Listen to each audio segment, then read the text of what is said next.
لە وەرزێکی خوێنین لەدایک بووم. یەکەم گەرایی پێکهاتنم لە زانکۆوە چێنرا و پاش 9 ساڵ و 9 مانگ و 9 ڕۆژ لە 26 ڕێبەنداندا بە ژانی حەمەحسێنەوە لەدایک بووم. من کۆمەڵام وەکو ڕێواسی بن ڕەوەزان هەڵشام و باڵام کرد وا پێگەیم و بووم بە بڕوا و بووم بە ورە و بووم بە داری هەزاری شەو و شاخ و بەرگم ڕۆژهەڵاتی داپۆشی. من کۆمەڵام من کێوی باوەڕ و شاخی لە بن نەهاتووی کۆڵمەدانم، ئاگر و هەورە بروسکەم، لانکەی شێرە کچال و شێرە کوڕانی ڕۆژی تەنگانەم. من کۆمەڵام ئاسۆم ڕوون، بیرم پۆڵا، ورم قەندی لاسا بەرز، بەرز و بەرزتر دەبێ و بەرە بروسکە هەنگاو دەنێم. ڕێبواری ڕێگەی دوور، ڕێگەی دووری سەفەر، سەفەری دوور بەرەو شاری ئازادژیان. من کۆمەڵام ئەگەرچی لەدایک بووی وەرزی شەو و شەوگارانی تاریک تاریک وەک تاریکستانم، بەڵام هەر من چرای نەکوژاوەی ماڵان و تیشکی دیوا و گزەی سەرڕێوی تریپەی مانگەشەوی ئاسمانی خەباتی هەژاران و چەوساوانم. من کۆمەڵام هەزار کوڕی ئازا و کچی خوێنگەر هەر هەموویان ئاڵا بەدەست و پێشمەرگە بەڕێزەوە گیانە لەبی دەست ئامادە بە ڕیز وەستاون. من کۆمەڵام خوێنی دەمارانم، گوڕی لەشم، هێزی جەستەم و لەی بەرزی شۆڕژگێڕیم، ڕەمزی خەبات و تێکۆشان، پێناسەی من شەهیدانمە و تاڵە سواری شەهیداوە. شاخان سەر شەقامم بوون و هەن، ئەشکەوتان تەلارم بوون و هەن، قەناسەی سەرشانم هەموو مڵک و سامانم بوون و هەن. من کۆمەڵام جۆرەهات فەن تەقەی لێ کردو، هەزارانم لێ شەهیدە و هەزارانیشم لێ دین، بەڵام من هەر ماوەم و هەر دەمێنم. ڕێبەری جوتیارانم وەک فوئاد، پارێزەری هەژارانم وەک سدیق، دکتوری ڕەنجەرانم وەک جەعفەر، سەیرکە پێشەنگم خانیە. من کۆمەڵام هێزی دژمن شکێنم، شارەزای شەڕی دەستە و یەخەم، پارتیزانم، بیرت نەچێ داهێنەری خەباتی مەدەنیم. وەک کۆچی بەریوان من سەرکردم، من شەهیدی نەورۆزەکەی شاری سنەی قارەمانم، لە ڕێبەندی ڕێبەندان تەربی سەدان شەهیدم لە کۆڵناوە و ئێستاکەش برینم ناساڕێژە. قیلی قڕکردنم دەبەزێنم، من ماو هەر دەمێنم. من کۆمەڵام کۆمەڵە منم.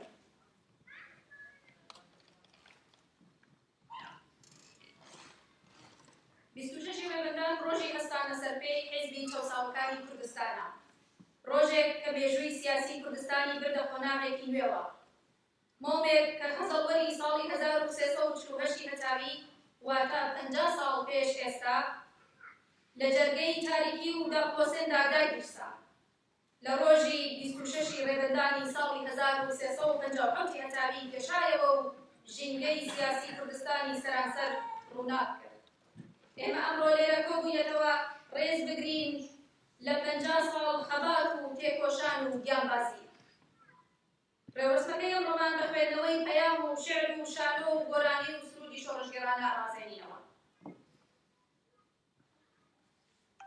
میوانانی بەڕێز، کەسایەتیە سیاسی و نوێنەری حیزب و لایەن و ڕێکخراوە سیاسیەکان، بەڕێز ئەندامی دەفتەری سیاسی کۆمەڵە، ئەندامانی سەرکردایەتی و کارد و ئەندامانی کۆمەڵە، بەشداربوانی ئازیز کە لە ڕێگەی دوور و نزیکەوە تەشریفدان هێناوە، بەخێر بێن بۆ ڕێوڕەسمی یادی 50 ساڵەی کۆمەڵە.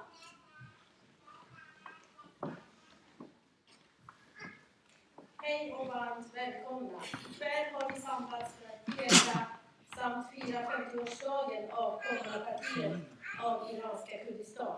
Dessa 50 år har präglats av oavbruten kamp för social rättvisa, nationella rättigheter, demokrati och jämlikhet samt fred och frihet för det kurdiska folket. Under denna långa och svåra frihetskamp har tusentals av våra medlemmar och anhängare fängslats, torterats och mördats. Vi firar denna dag i syfte att hedra dessa frihetskämpares ideal om ett samhälle med frihet, demokrati och jämlikhet mellan könen och stödja och fortsätta kampen som pågår. Vi sätter stort värde på ert stöd och er solidaritet i kurdernas kamp och mänskliga rättigheter. Ert deltagande ser vi som ett uttryck för just detta.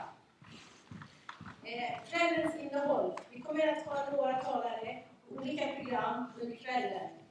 Bland annat kommer första ledare Khaled Abdullah Mohtadi håller tal via Skype.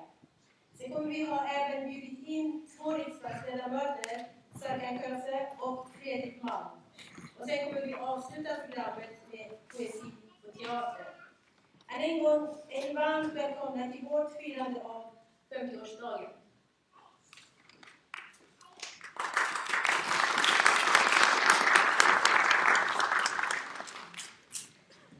با درود و خوش آمدگویی خدمت شما عزیزان.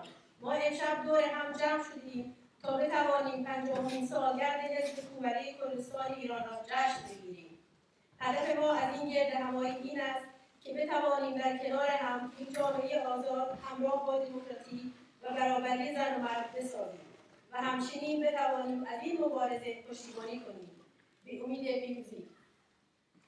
ئێستاش ڕێوڕەسمەکەمان بە سروودی بانگەواز سروودی ڕەسمی کۆمەڵە دەست پێ دەکەین.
خەلکیداری شاری گشتین ئێوە هەرگیز نامرن نابێت هەواڵات ئێوە خودکەری ئادەم.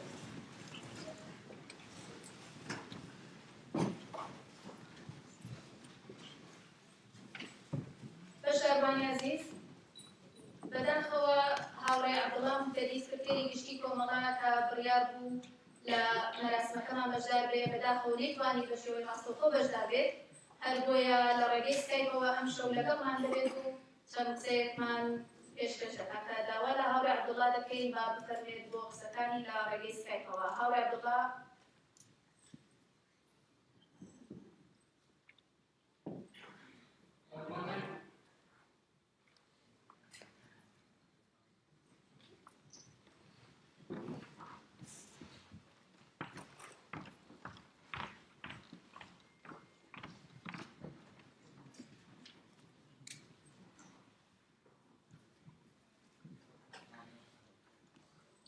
میوانە فرێزەکان نوێنەرایەتی حیزب و ڕێکخراوە سیاسیەکان، کەسایەتیە سیاسی و ڕۆشنبیریەکان، هەموو بەشداربووانی ڕێوڕەسمی یادی 50 ساڵەی دامەزراندنی کۆمەڵەی شۆڕژێڕی زەحمەتکێشانی کوردستانی ئێران.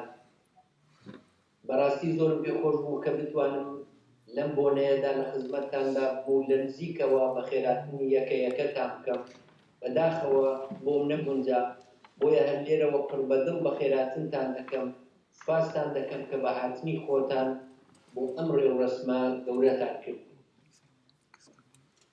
بەڕێزان کۆمەڵە لە 50 ساڵەی تەمەنی خەباتی خۆیدا چ لە ژیانی ڕێکخستنی نهێنی چ لە خەباتی سیاسی و مەدەنی و ڕۆشنبیری چ لە کاری چالاکی پێشمەرگانەدا زەحمەتی زۆری کێشاوە و خزمەتی زۆری کردووە و قوربانی زۆریشی پێشکەش بەم زووتنەوە و بەم گەلە کردووە ئیدعای ئەوەش ناکا کە لەم دەورەیە توولانی 50 ساڵەدا بێهەڵە و بێکەم و کوڕی بووە بەڵام لە هەموو بوارەکان و لە هەموو سەردەمەکاندا بە دڵنیاییەوە بە هەموویدا بە نیازپاکی و بە خزمەتی بێگەر بە هەوڵی بێوچان و بێدرێغ بە ڕاستگۆیی لەگەڵ خەڵک و بە خزمەت بە ئامانجی ڕزگاری گەلی کورد بە تێکۆشان لە پێناو ئازادی و دادپەروەری کۆمەڵایەتی ئەمانە چرای ڕێنوێنی بەخشی کۆمەڵە بوون لەم 50 ساڵەدا شانازی بەو پێشینەیە دەکەین و لە هەمان کاتیشدا بۆ باشترکردن و نوێکردنەوەی سەردەمیانەکردنی خەباتەکەمان درێغی ناکەین و دیسانیش تێدەکۆشین هەر لێرەوە سڵاوێکی دووبارەتان بۆ دەنێرم وتەکان دەهێڵمەوە بۆ ئەو هاوڕێیانەی کە لەوێ لە خزمەتتاندا جارێکی دیکە سوپاستان دەکەم و سەرچاو شەوێکی خۆش و ڕۆژێکی ژیانێکی خۆشتان هەبێت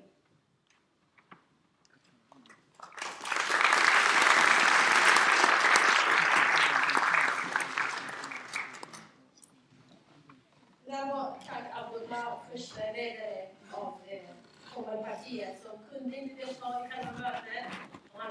Vi ska välkomna er alla. هاوڕێ عەبدوڵڵای ئازەربایجان نامی دەفتەری سیاسی کۆمەڵەکە لە کوردستانەوە زەحمەتی پێشاو و تەشریفی هێناوە و ئەم شەو لەگەڵمانە بۆ ڕێوڕەسمەکە پەیامێکمان پێشکەش دەکات کە داوا لە بەڕێزیانەکەین با بفەرمێت بۆ پێشکەشکردنی پەیامەکە کاک عەبدوڵڵا تکایە.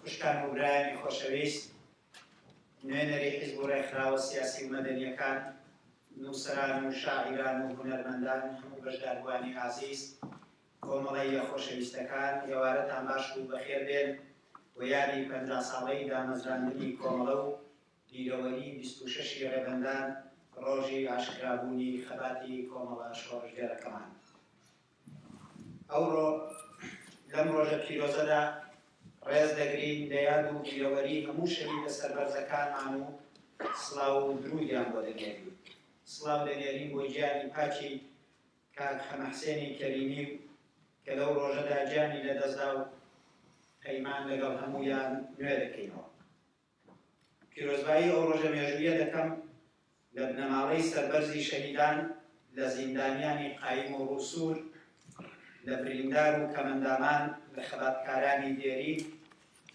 لە ڕیزەکانی ڕێخستنی نهێنی و ئاشکرای کۆمەڵە لە کرێکاران و زەحمەتکێشانی کوردستان لە ژنانی خەباتکار لە چالاکانی سیاسی و مەدەنی لە هەموو چین و توێژەکانی کوردستان کە کۆمەڵە خەباتکاری ئەوانە و ئەوانیش پاڵپشتی قایمی کۆمەڵە و بزوتنەوەی کوردستان بوون و هەن لە خەڵکی خەباتکار و خۆشەویستی کوردستان کە کۆمەڵە لە داوێنی ئەوان سەری هەڵداوە و هەر بە پاڵپشتی و عشقی ئەوان باڵای کردووە و بۆ وەنیهێنانی ئامانجەکانیان تا سەرکەوتن ناستەوێت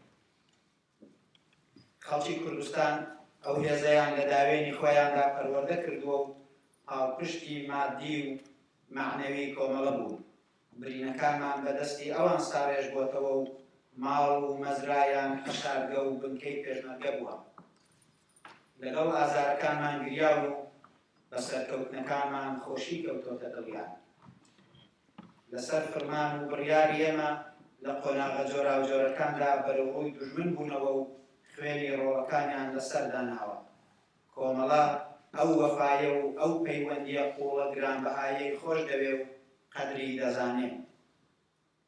ئێمە دوای نیم سەدە خەبات و تێکۆشان لە کاتێکدا یادی کۆمەڵە دەکەینەوە کە هیوا بە گۆڕان لە ئێران لە هەموو کات زیاتر و هەڵاتنی خۆری ئازادی لە ڕۆژهەڵاتی نیشتیمان نزیکە و ئاسۆی گۆڕانکاریەکان ڕوونن. دڵخۆش و هیوادارین بەرهەمی ژان و ئازار و ماندوویەتی و خوێن و فرمێسک و ئارەقەی خەڵکی کوردستان و گەلانی ئێران بەرهەمەکەی بەهاری ئازادی بێ و لانی کەم بزەی ئەو سەرکەوتنە ساڕێژی برینی پڕئازاری گەلەکەمان بێ. کۆمەڵا بەنهێنی لە سەردەستی خەباتکارانی خۆنەویست و پێشکەوتنخواز سەری هەڵدا و ڕووناکایی خستە ڕۆژگاری تاریکی سەردەمی خۆی. خۆراگری و پارلمانەتی ڕێبەران و کادرەکانی لە زیندانەکانی ڕژیمی شا و کۆماری ئیسلامی لە لاپەڕە دیارەکانی مێژۆکەیەتی.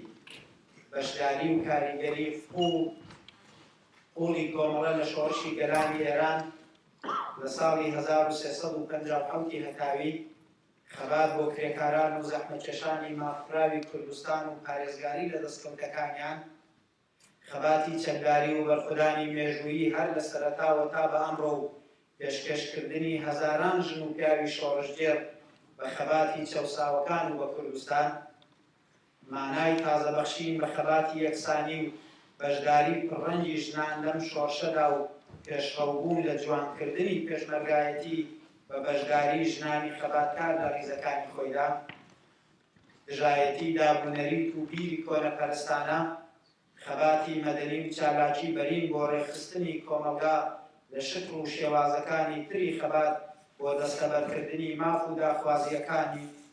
ماف و داخوازیە ڕەواکانیان هەر لە بنکەکانی شاری سنەی قارەمان، کاکۆچی مێژوویی شاری مەریوان، یەکێتی جووتیاران، یەکێتی مامۆستایان و هەتا دوایی تاقیکردنەوەی هەموو ڕێگا و شانسێکی دەستەبەرکردنی مافەکانی خەڵکی کوردستان بە وتووێژ لەگەڵ داگیرکەرانی کوردستانیشەوە، خەبات بۆ بەرزکردنەوەی ئاستی ڕۆشنبیری و گەشەی بیری ئازاد لە کوردستان، خەبات بۆ دەستەبەرکردنی مافەنەتەواییەکانی خەڵکی کوردستان، خەبات بۆ ئازادی بیرروڕا و پلۆرالیزم و فرەچەشتی لە کوردستان، ئەمانە بەشێکن لە کارنامەی 50 ساڵەی خەباتی کۆمەڵە. کۆماری ئیسلامی لە هەموو بوارەکان تووشی گرفتی چار هەڵنەگر و قەیرانی قوڵە، کێشە ناوخۆیەکانی حاشا هەڵنەگر و هەموو ئاستەباڵاکانی دەسەڵاتی تەنیوەتەوە. ڕوخساری ئەو کێشانە ئاشکران و ڕۆژانە بە دەنگی بەرز لە ناوەندەکانی دەسەڵات قسەیان لێ دەکرێت. کۆماری ئیسلامی لە ناوخۆ تووشی هەڵوەرین بۆ و هەتا بێ ئاڵتەی وەفادارانی بچووک و بچووکتر دەبێتەوە. نوسخە و دەرمانی هیچێک لە باڵەکانی ڕژیم چاری زامی قوڵی خەڵکی ئێران ناکات و ژان و ئازاریان ئارام ناکاتەوە. لە ناوخۆ هاوانخوازان تەنیا چەکی سەرکوتیان بەدەستەوە ماوە و هیچی تر، هیچ زمانێکی دیکە لە کوشتن، بڕین، تۆقاندن، زیندان و شکنجە و وەستانەوە و سەرکوت بەکار ناهێن و سوورن لەسەر ئەو سیاسەتە هەمیشەییەی خۆیان. ڕێفۆرمخوازانی ناودەسەڵات کە هەمیشە زەربەگیری ڕژیم بوون و کاریان بووە بە ئارایش و میکیاجی ڕژیم و پاسا و بۆهێنانەوەیان، ئێستا لە هەمیشە ڕیسواتر و پەتەی دووڕووییان کەوتۆتە سەر ئاو و خەڵک هیچ باوەڕ و متمانەیەکی پێیان نەماوە و لە بەردەم دووڕێیانی هەڵبژاردندا، یان خەڵک یا ڕژیم و جێگایەک بۆ هێزی مابەینی نەماوەتەوە و کۆمەلگا بە تەواوی دووجەمسەریوەتەوە. ئەگەر تا دوێنێ شاهدی ناڕزایەتی هەمیشەیی خەڵک لە گۆشەوکەناری ئێران بووی بۆ دیفاع لە ماف و داخوازیەکانیان و ڕۆژێک کورد و ڕۆژێک بەلوچ و عەرەب و نەتەوە مافخوازەکانی ئێران، ڕۆژێکی دیکە ماڵەدەستچوان، ڕۆژێک دەروێشەکانی گونابات، ڕۆژێک کرێکاران، کۆڵبەران، کامیێنداران، ژینگە پارێزان، مامۆستایان و هەتا دوایی. بەڵام ئێمە لە بەفرامباری 96 و خەزەڵوەر و بەفرامباری ئەم ساڵەوە شاهیدی کۆناغێکی دیکە لە خەباتین کە جیاوازی بزوتنەوەی ئەمجارە لە ناڕزایەتی و بزوتنەوەکانی دیکە بۆ ئێمە لەوەدا نیشان دەدا کە بزوتنەوەی ئەمجارە بەرفراوانتر هەموو چیر و توێژەکانی لەخۆ گرتووە. دەستکەرەوەترە بوێرترە ساغ و بێڕاڕاییە و دروشم و داخوازیەکانی ڕۆشن و گۆڕانخوازانەیە و هیچ داواکاریەکیان نییە جیا لە ڕوخانی ڕژیم. لە خۆپیشاندانەکانی خوێندکارانی زانکۆکانی تاران بیرمان هاتەوە کە خومینی بۆچی نەسیحەت و وەسیەتی ئەوە بوو لە زانکۆ بترسێت. خومینی پێی وابوو مەترسی زانکۆ لە بۆمبی خوشەییش زۆرترە. حکوومەتی ئێران هیچ مەشروعیەتێکی لەو چوارچێوە ناشەرعیەش کە هەیبوو نەیماوە و جیا لە تاقم و گروپێکی خاوەن مەسلحەت هەموو خەڵک یەکدەنگ و یەکسەدا هاوار دەکەن ئەو حکوومەتەیان ناوێت. هیچ ڕۆژێک نییە لە ئێران قەیران و ڕیسوایی ڕوونەدا. دیمان لە ڕووداوی تەیارە ئوکراینەکە ڕژیم چۆن حەولی شاردنەوەی ڕاستیەکانی دا و دەیدا جیا لە دامپێداهێنانی خستنە خوارەوەی تەیارەکە کە لەژێر گوشار و هەڕەشەی دەرەکی ناچارکرا باقی شتەکانی تری ئەم ڕووداوە یا شاراوە ماون و یا دوورن لە ڕاستیەوە. ئابووری ئێران ساڵەهایە بە سیاسەتی غەڵەت بە بێبەرنامەیی و بوجەبەندی مۆدێلی ئەحمەدی نژاد ناعادڵانە دابەشکردن و بە تاڵانبردنی سەروەت و سامان لەلایەک و لەلایەکی دیکەوە بە نقمبوون لە فەساد، دزی، گەندەڵی، ڕاندخواری و بێکیفایەتی لە بەڕێوەبەریدا بە تەواوی بەرەو فەوتان چووە و تازە بەوەشەوە نەوەستاون و لە پاڵ هەموو ئەوانەدا دەستی داوەتە پرۆژەی دروستکردنی ئیمپراتۆری شیعە لە ناوچەکە لە ڕێگای دروستکردنی هێزە نیابەتیەکانی حیزبوڵڵا لە لوبنان، حوسیەکانی یەمەن، هێزەکانی فاتمیون و زێنەبیون و نۆجەبا و دەیان گروپ و تاقمی دیکە لە سووریە و حەشکی شەعبی لە عێراق و دەستێوەردانەکانی لە کاروباری وڵاتانە و پێشێلکردنی سەروەریان و پەرەدان بە پرۆژەی گەورەی نیزامی ناپێویست وەک پرۆژەی ئەتۆمی و دروستکردنی موشەکی بالیستیک کە نەک هەردارایی ئێرانی لەسەرداناوە بەڵکو بەهۆی گرتنەبەری ئەو سیاسەتە چەوت و ناپێویستە ئێرانی تووشی گەمارەی تند و سزای ئابووری کردووە کە جیا لە ڕۆژەشی هیچ دەستکەوتێکی بۆ خەڵکی ئێران نەبووە و دەرەنجامەکانی ئەو سیاسەتە لە ژیان و گوزەرانی خەڵکی ئێران ڕۆژانە بەچاو دەبینین. بەشی خزمەتگوزاری و بەرهەمهێنان لە کار کەوتووە. کارگە و کارخانەکان یەک لە دوای یەکدا دەخرێن و هەر ڕۆژە بە لەشکری بێکاران، ماڵدەدەستچوان، ناڕازیان و بەشە جۆراوجۆرەکانیان کۆمەلگایە زیاد دەبێت. ناڕزایەتی پۆنجی خواردوەتەوە و کۆمەلگای ئێران وەک گۆشکەی باڕوود بۆ تەقینەوە لەسەر چاشنیەک ماتووە. دارستان و دەریاچەکانی تووشی فەوتان کردووە، چۆمەکان ویشک و بێ ئاو بوون، نەک بەها مرۆییەکانی نەهێشتووە بەڵکە ژینگەشتی تووشی فەوتان لەناوبردن کردووە و ئێرانی لە هەموو بوارێکەوە بەرەو هەژاری و ئێرتجاع و دواکەوتویی گەڕاوەتەوە. کۆماری ئیسلامی پشتێنەیەکی ئەمنی لە ناوچەکە لە دەوری خۆی دروست کردووە بۆ ئەوەی بیان کاتە لەمپەری هەڵەشەکانی سەرخۆی. هەموو وڵاتانی ناوچەکەی کردووە بە دوژمنی خۆی و سەرەڕای ئەو هەموو سەرمایە گوزاریەی کە لەسەر لوبنان و عێراق کردبووی خەریکە ڕیسەکەی لێ دەبێتەوە خوری و ڕۆژ نییە وێنەی ڕێبەرەکانیان لە بەیروت و بەغدا نەدڕێ و دمشق و بەیروت و بەغدا بۆتە قەتڵگای ئافسەرە ئێرانیەکانی سوپای قودسی پاسداران.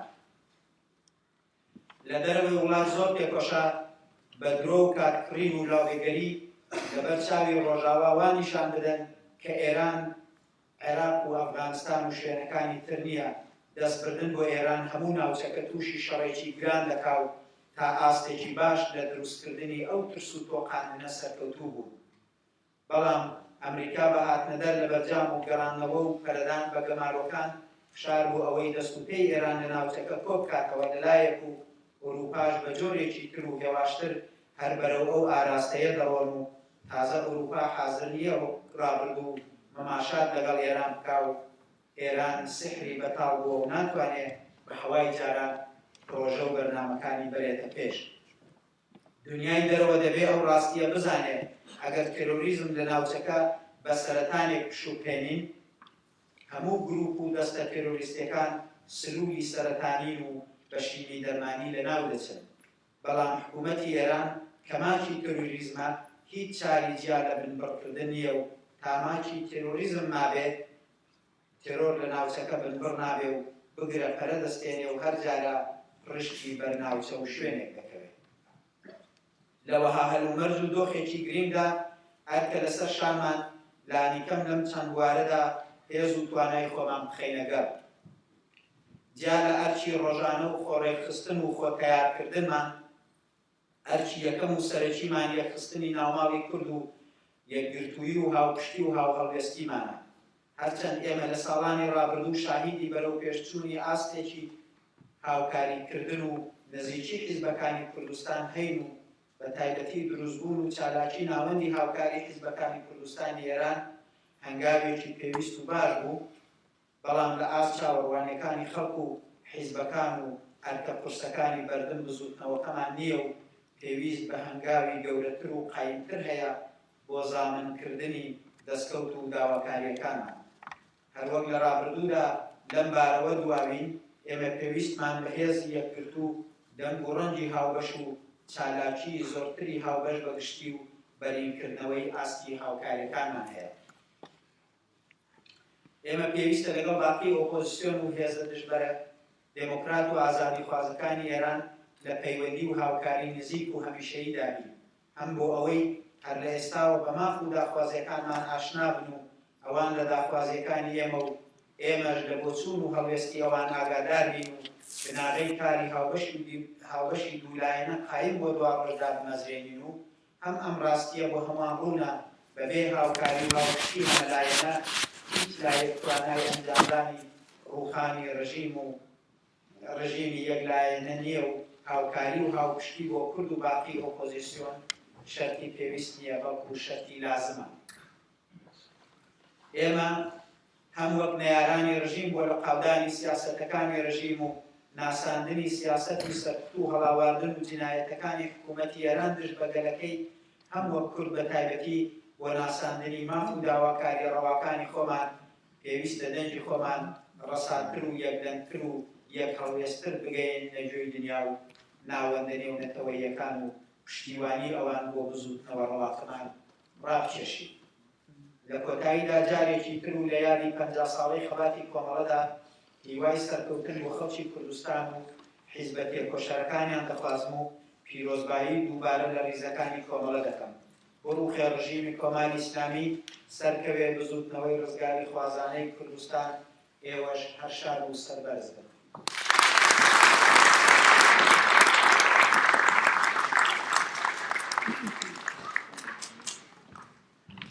زۆر سپاس بۆ هاوڕێ عەبدوڵڵا زەربارەندانی دەفتەری سیاسی کۆمەڵە کە لە کوردستانەوە تەشریفیان هێناوە و پەیامەکەی پێشکەش کرد.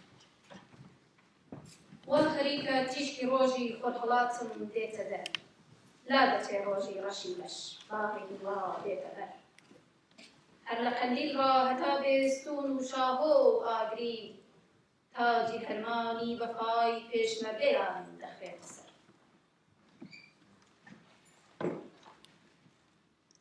خۆشەویستان، کۆمیتەی هێزە سیاسیە کورد و کوردستانیەکان بە بۆنەی یادی 50 ساڵەی کۆمەڵە پەیامێکی ئامادە کردووە کە داوا لە بەڕێز سەمیرەمینەکەین فەرمێت بۆ پێشکەشکردنی پەیامەکە. فەرموویت.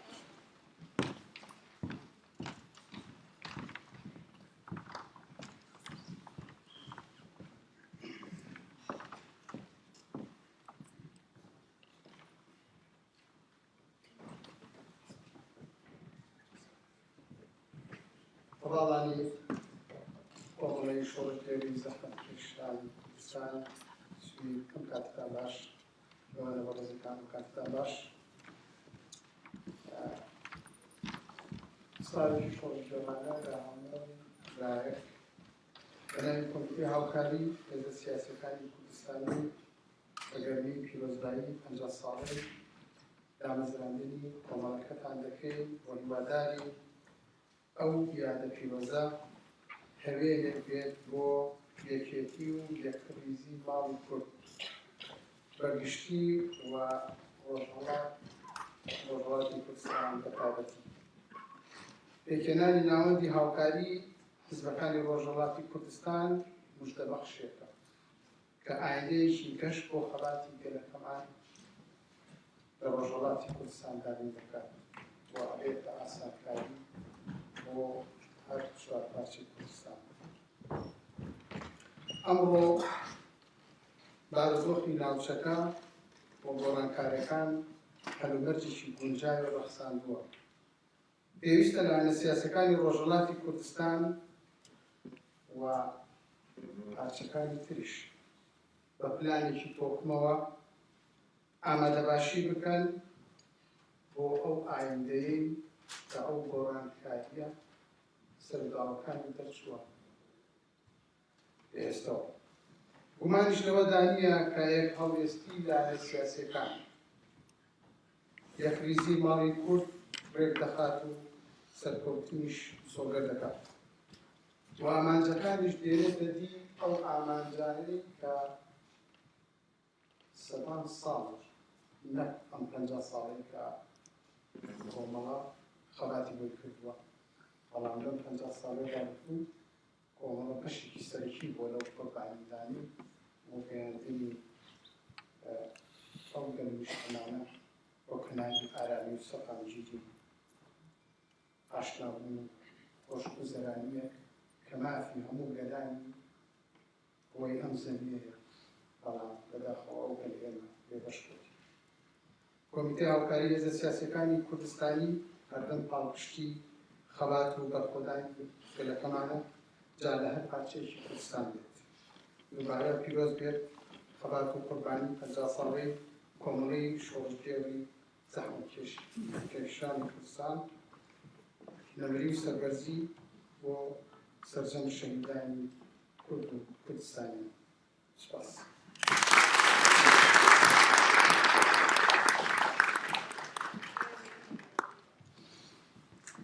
زۆر سپاس بۆ کاک سەمێنەگەین بۆ پەیام جوانەکەی. ئەم ساڵ یەکەم 26 ڕێبەندانە کە هاوڕێی زۆر خۆشەویست و ئازیزمان کاک فەرشادی مستەفیمان لەگەڵ نییە. زۆر بەداخەوە ماوەیەک لەوە پێش دڵەکەی لە لێدان کەوت و چیتر لە ناوماندا نییە. بۆیە جێکۆیەکی لەو ڕێوەسمەدا یادی بکەین و بەڵێن بدەین کە لە بەهاری ئازادیدا یادی دەکەین. یادی ئازیزی بەخێر.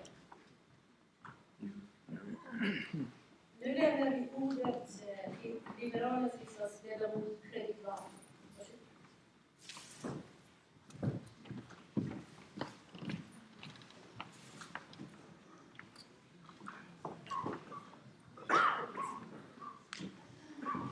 Kära vänner, det börjar bli en tradition att jag kommer hit. Jag tror jag har varit hos Erik Omala på den här tillställningen varje år nu i nästan 10 år tror jag.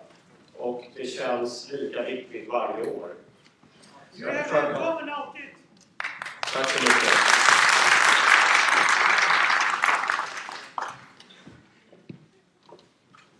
Jag tycker att vi också börjar med att skänka en tanke också. Det gör ni hela tiden, ni bär med detta i ert inre varje dag. När man skänker en tanke till alla de martyrer vars blod har flutit, vars liv har offrats för den kurdiska kampen för upprättelse, för att få leva ett liv i värdighet. Och även givetvis för alla de personer som dödades i nedskjutningen av flygplanet utanför Teheran för några veckor sedan. Det är väldigt intressant att det var så många personer med vapen i Sverige på det här flygplanet. Och det visar ju också att Sverige som ett öppet land har hjälpt många människor på flykt. Många människor har kunnat bygga ett liv i frihet här. Och det säger också någonting att människor som har flytt från en av världens i särklass allra mest barbariska regimer som har kunnat bygga ett nytt liv i Sverige sedan dödas av samma regim när de kanske har varit hemma över nyår och träffat någon. Sverige har ju krävt att Iran ska nu lägga alla kort på bordet och vara transparenta och så vidare, som man säger. Och Iran har också erkänt att man sköt ner det här flygplanet. Men det räcker ju förstås inte. Det här beteendet från den iranska regimens sida är ju ingalunda någon engångshändelse.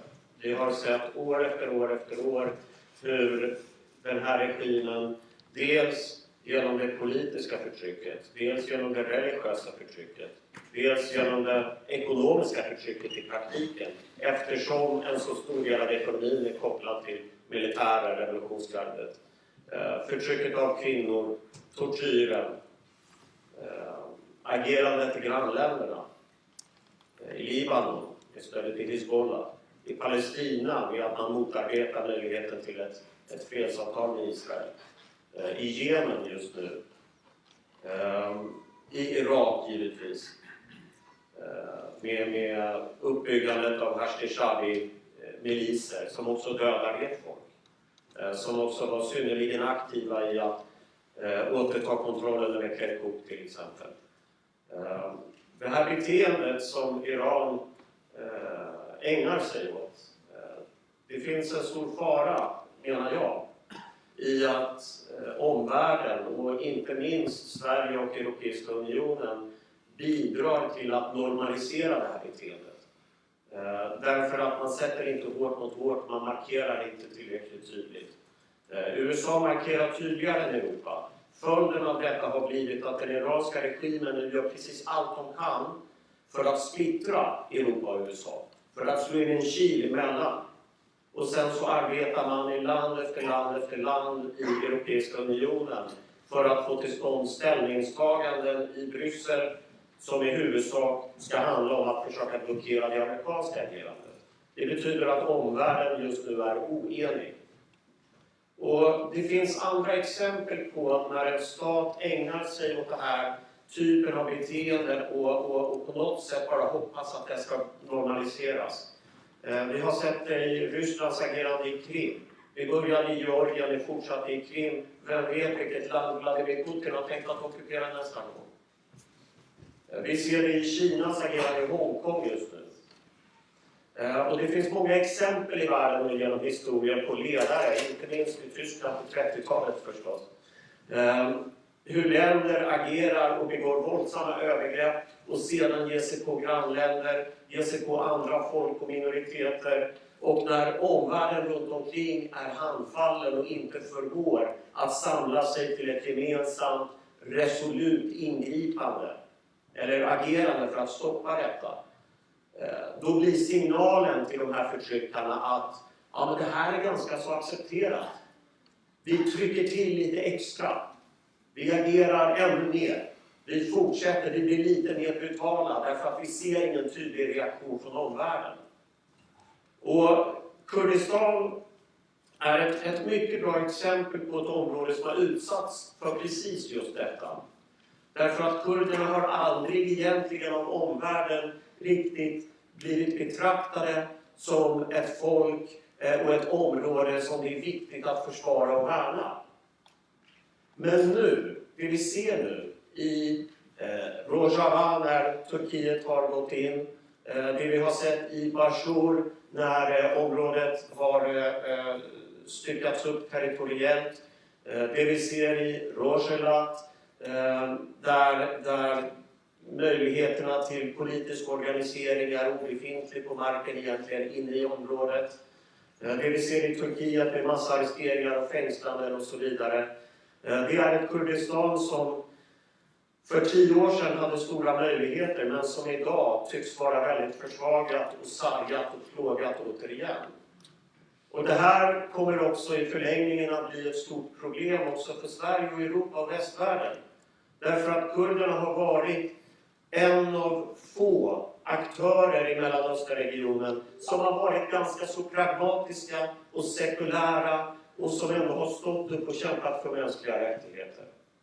Vi kan inte lita på att, eller tro att det är genom Teheran eller Ankara eller Damaskus eller Bagdad som det kommer att ske en positiv förändring i Mellanösternregionen. Snarare är det så att de politiska krafter vi ser nu blir starkare och starkare i Mellanöstern. De politiska krafterna är djupt auktoritära precis som tidigare. De är religiöst fundamentalistiska precis som tidigare. De har inget intresse av att införa något skydd för minoriteter. De har inget intresse av att öppna upp sina ekonomier och bekämpa korruptionen. Utan snarare behåller de makten just på grund av det här förtrycket de ägnar sig åt. Och ju mer omvärlden normaliserar det här beteendet, desto större problem kommer det bli att också nå en förändring framöver. Och faktum är att en hel del av de bekymmer som finns i Mellanöstern ser vi också på olika sätt genom olika typer av mönster och attityder, att de också riskerar att rota sig i vårt eget land i Sverige. Jag tycker att det är väldigt allvarligt att vi har stadsdelar i vårt land på olika platser där det praktiskt taget inte syns några kvinnor i stadsbilden. Där det kan vara så att en ung tjej som inte bär slöja kan bli trakasserad för detta. Att vi fortfarande har många ungdomar i Sverige, även infödda svenska ungdomar ska sägas, men många unga tjejer och killar som inte får fatta besluten om sin egen framtid, vilken utbildning man vill läsa till exempel, vem man vill dejta, vem man vill leva med och så vidare. Utan att det är en massa olika viktiga beslut för den enskilda individen som överprövas av någon annan. Det kan vara någon släktledare, det kan vara en pappa, det kan vara en religiös ledare och så vidare. Och jag ser också en rasism breda ut sig som är en väldigt kraftig motreaktion på detta. Misslyckandet med integrationen i Sverige har också gjort att hundratals personer reste till Syrien för att kriga med Daesh, det vill säga slakta ett folk bland annat. Det finns nu en mycket kraftig motreaktion mot de här extrema avarterna inom till exempel islam. Men den här motreaktionen, den leder också till att vi idag har ett främlingsfientligt parti med rasistiska, nazistiska till och med rötter som idag är det största partiet i Sveriges riksdag. Och jag ser en väldigt farlig utveckling här i vårt land därför att det innebär att vi får mer av polarisering. Vi får en debatt i Sverige som innebär att, precis som jag är övertygad om, alla vi här inne hatar de här islamisterna och jihadisterna och de här kvinnoförtryckarna. Men problemet är att alla ni här inne kommer i slutändan också få ta smällen om det här samhället inte lyckas hålla ihop och verkligen bekämpa de här extrema avarterna. Gängkriminalitet, jihadism, konstiga skolor som lär ut konstiga saker, växande judehat och så vidare. Om vi inte klarar av att bekämpa det här, att markera nolltolerans, då kommer alla människor som har kommit till Sverige från andra länder att få ta smällen. I krogköer, när man söker jobb och så vidare. Vi har redan idag en utbredd diskriminering. Jag vill inte att den ska växa. Jag engagerade mig politiskt i Liberalerna av ett enda skäl. Jag tycker man ska anamma principen lev och låt leva. Jag kräver respekt för hur jag väljer att leva mitt liv. Och så länge jag inte förstör för andra människor, så länge jag respekterar andra människor, så länge jag inte bryter mot lagen, så länge jag sköter mig, så ska jag få välja min väg i mitt liv. Och det förutsätter att jag också visar en respekt för andra människors möjligheter att göra precis samma sak. Och det är just därför som jag har känt under så många år att det är så oerhört viktigt att engagera mig också för Kurdistan. Därför att det är precis den rätten som kurderna har blivit berövade. Genom tvångsassimilering, genom kemalism, genom persisk chauvinism, genom arabism och nu också genom jihadism. Det är ingenting orimligt som Komala eller de andra kurdiska partierna kräver. Ingenting orimligt. Man kräver rätten att få bestämma i de områden där man har bott i tusentals år. Man kräver rätten till sin kultur, till sitt språk, till sin identitet. Och vem har rätten att förvägra i detta? Vem har rätten att göra det?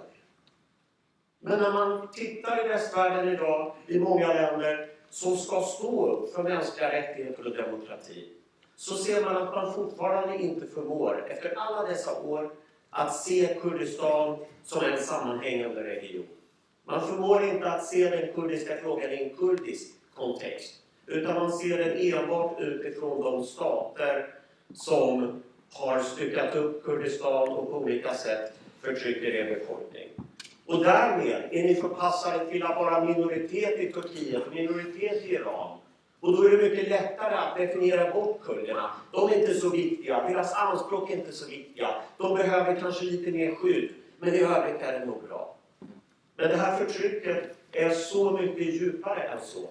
Det handlar om var man gör investeringar i infrastruktur, i utbildning, vad man satsar på städer.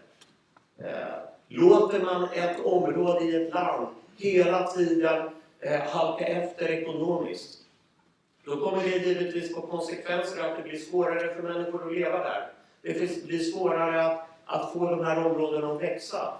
Och det är därför frågan om självstyre också kommer in. Och den frågan är intimt sammantvinnad med frågan om Kurdistan.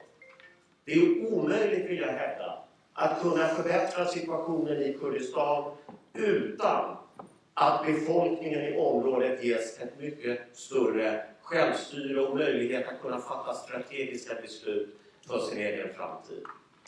Jag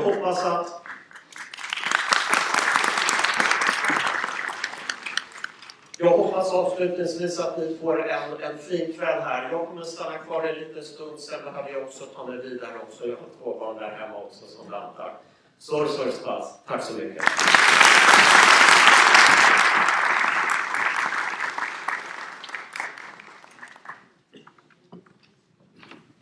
Tackar Fredrik Malm. Nu lämnar vi över ordet till Socialdemokraternas riksdagsledamot Serkan.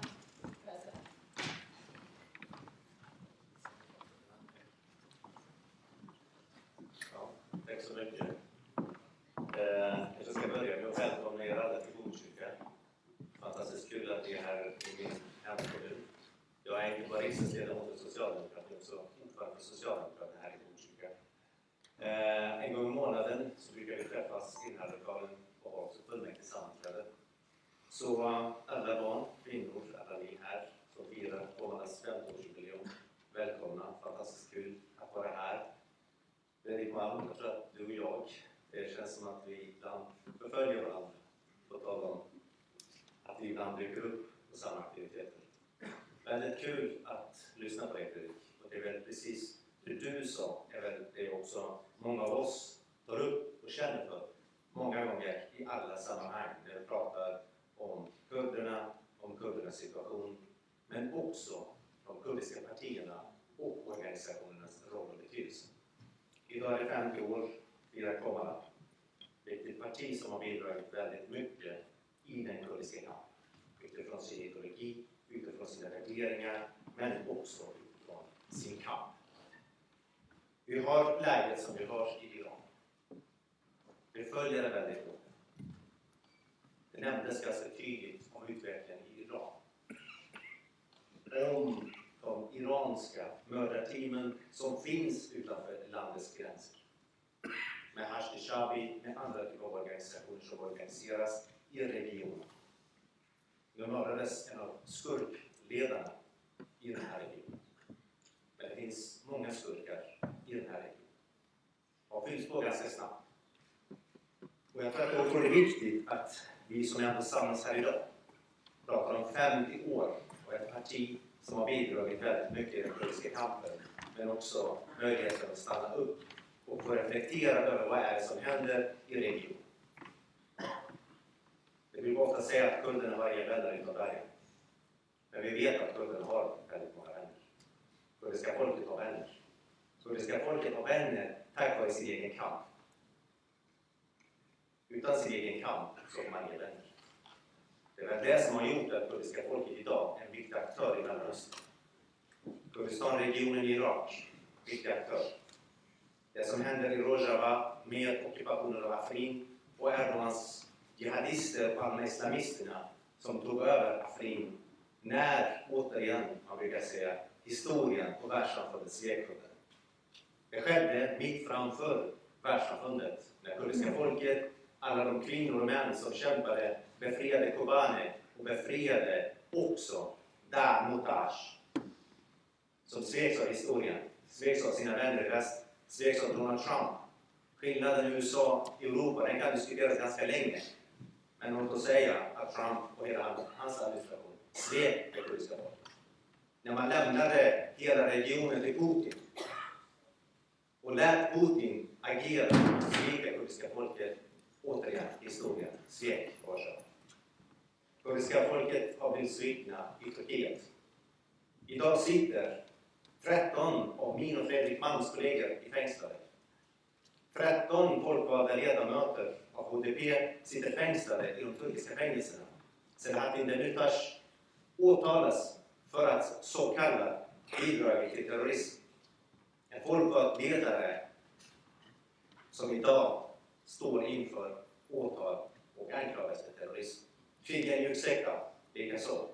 Och de andra 11 folkvalda ledamöterna, alla borgmästare i Ahmed, Tizir, Nusaybin, Mardin och så vidare, som sitter fängslade idag. HDP attackeras dag för dag av den turkiska militären, av den turkiska polisen.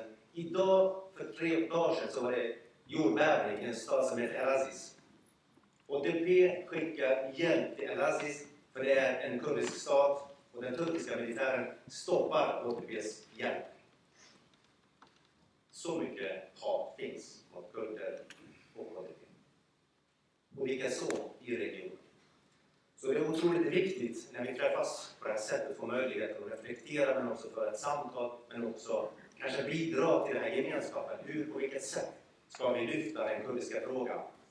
Vi har ett Kurdistan-nätverk som kanske Fredrik Malm glömde att nämna, där Fredrik Malm är ordförande, men vice ordförande är socialdemokrat. Så turas om varje år. Det är ett viktigt nätverk som lyfter kurdens situation i riksdagen, i Sveriges riksdag. Så lägger också fram förslag på vad som ska göras. Vi minner Halabja, vi pratar om Nöros, och så pratar vi om läget i Kurdistan och för ett samtal med den kurdiska organisationen och partierna. Det är jätteviktigt. Jag kan också understryka att vi, några socialdemokratiska ledamöter, och tala om det du sa tidigare, Fredrik, kring om kurdernas rätt till självbestämmande. Vi har lagt en motion i Sveriges riksdag sedan 2015 varje år som går ut på faktiskt att kurderna ska ha rätt till självbestämmande. Som man så kallar självbestämmande.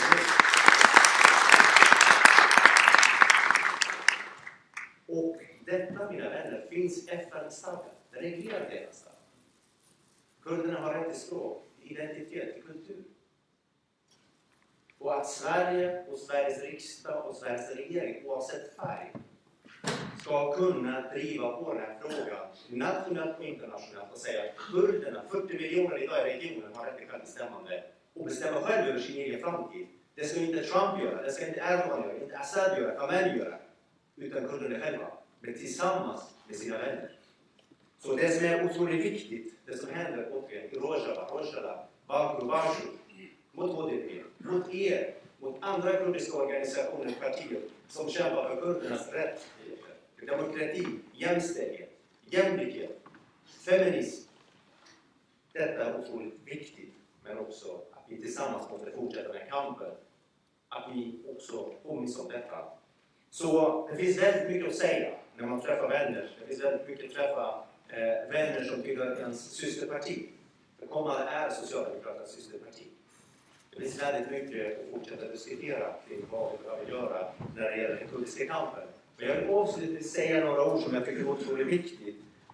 Så jag vill inte upprepa allt det Fredrik sa kring polarisering, diskriminering, rasismen, fascismen som växer i Sverige, Europa. Ett parti med nazistiska rötter som tar allt mer plats och lever på de här socioekonomiska klyftorna och segregationen som finns i samhället som pågår väldigt länge. Den här kampen för vi också inte minst den här kommunen där vi ser polarisering i samhället. Men det är inte det jag ska fokusera på faktiskt. Utan jag tror att avslutningsvis det är fortsatt viktigt att kurdiska partier och organisationer. Jag har suttit i Sveriges riksdag 2014 och jag har suttit i utrikesutskottet, nu sitter jag i arbetsmarknadsutskottet. Under de här 5 åren så har jag träffat alla kurdiska partier och organisationer. Många av er har jag träffat på olika sammanhang. Vi har träffat bilateralt, vi har träffat i officiella sammanhang, så har vi träffat i andra nätverkssammanhang. Jag har sagt gång på gång. Enighet är viktigt för kurdernas kamp. 40 miljoner kurder. Min ambition har alltid varit att lyfta detta och säga att kurdiska partier, organisationer, krafter måste enas. För när ni är eniga, då kommer världen att lyssna. För ni är en gemensam styrka, kommer världen att lyssna. När ni är splittrade, då kommer att världen leva på den här splittringen och utnyttja den här svagheten, splittringen. Så återigen mina vänner, avslutningsvis. Gör det.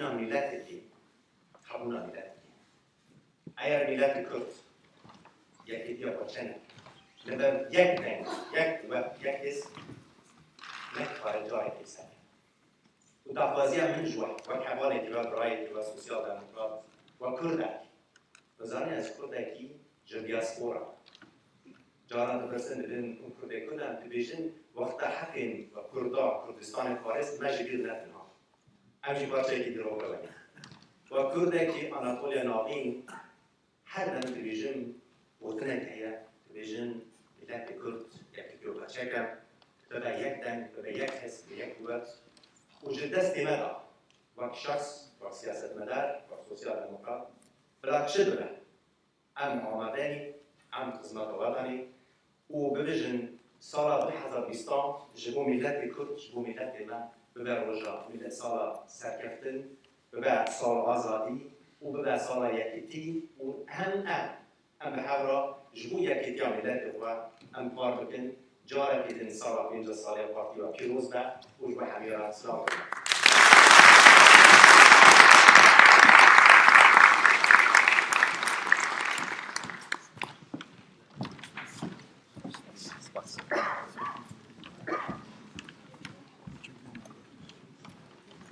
خواهش می‌کنیم از آقای ملک قادری بفرمایید برای پیام کنگره ملیت‌های ایران فدرال. آقای ملک پیام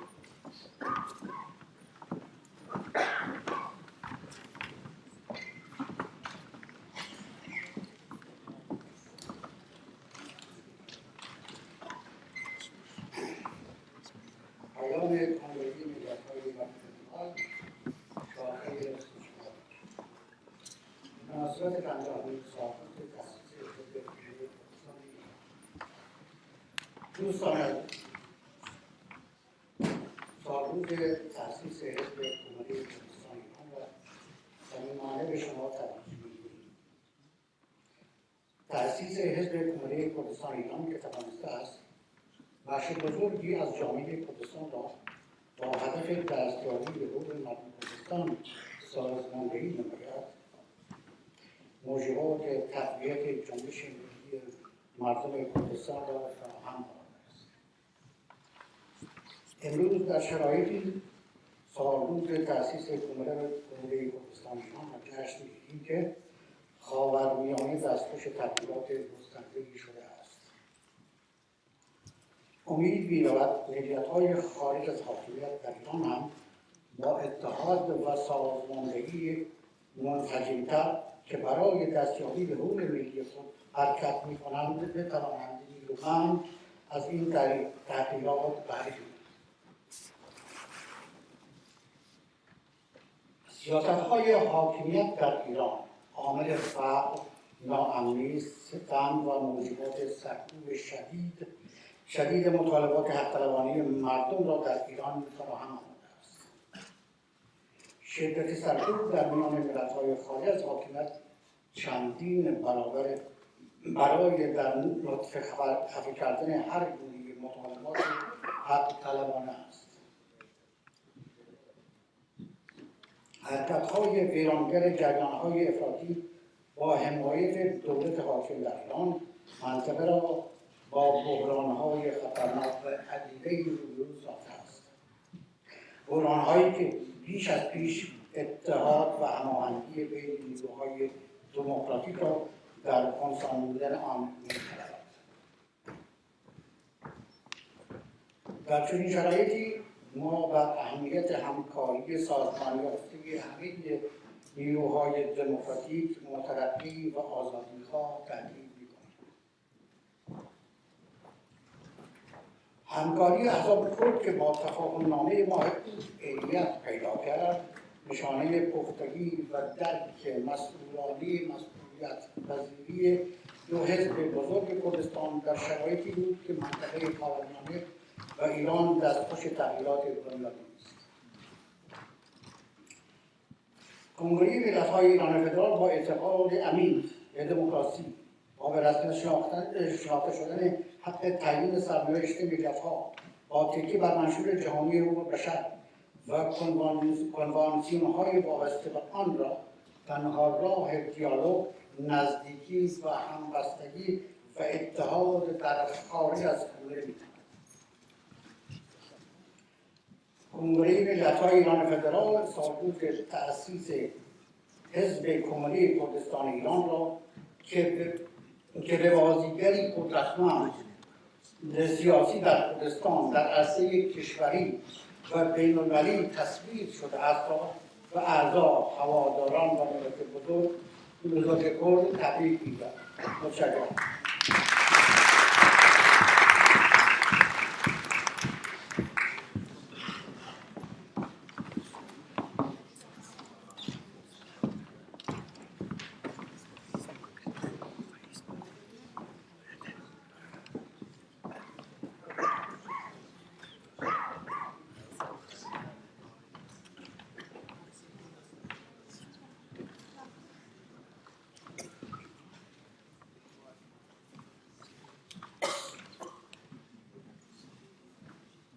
بە بۆنەی یادی 50 ساڵەی کۆمەڵەوە دێکۆمنتێکمان ئامادە کردووە کە لەو دێکۆمنتەدا چەند کەس لە هاوڕێیانمان چەند سەوباسێکیان تێدا کردووە، چەند کەسیان پەیامیان ناردووە یا قسەکانیان ناردووە و تێماندا گونجاندووە.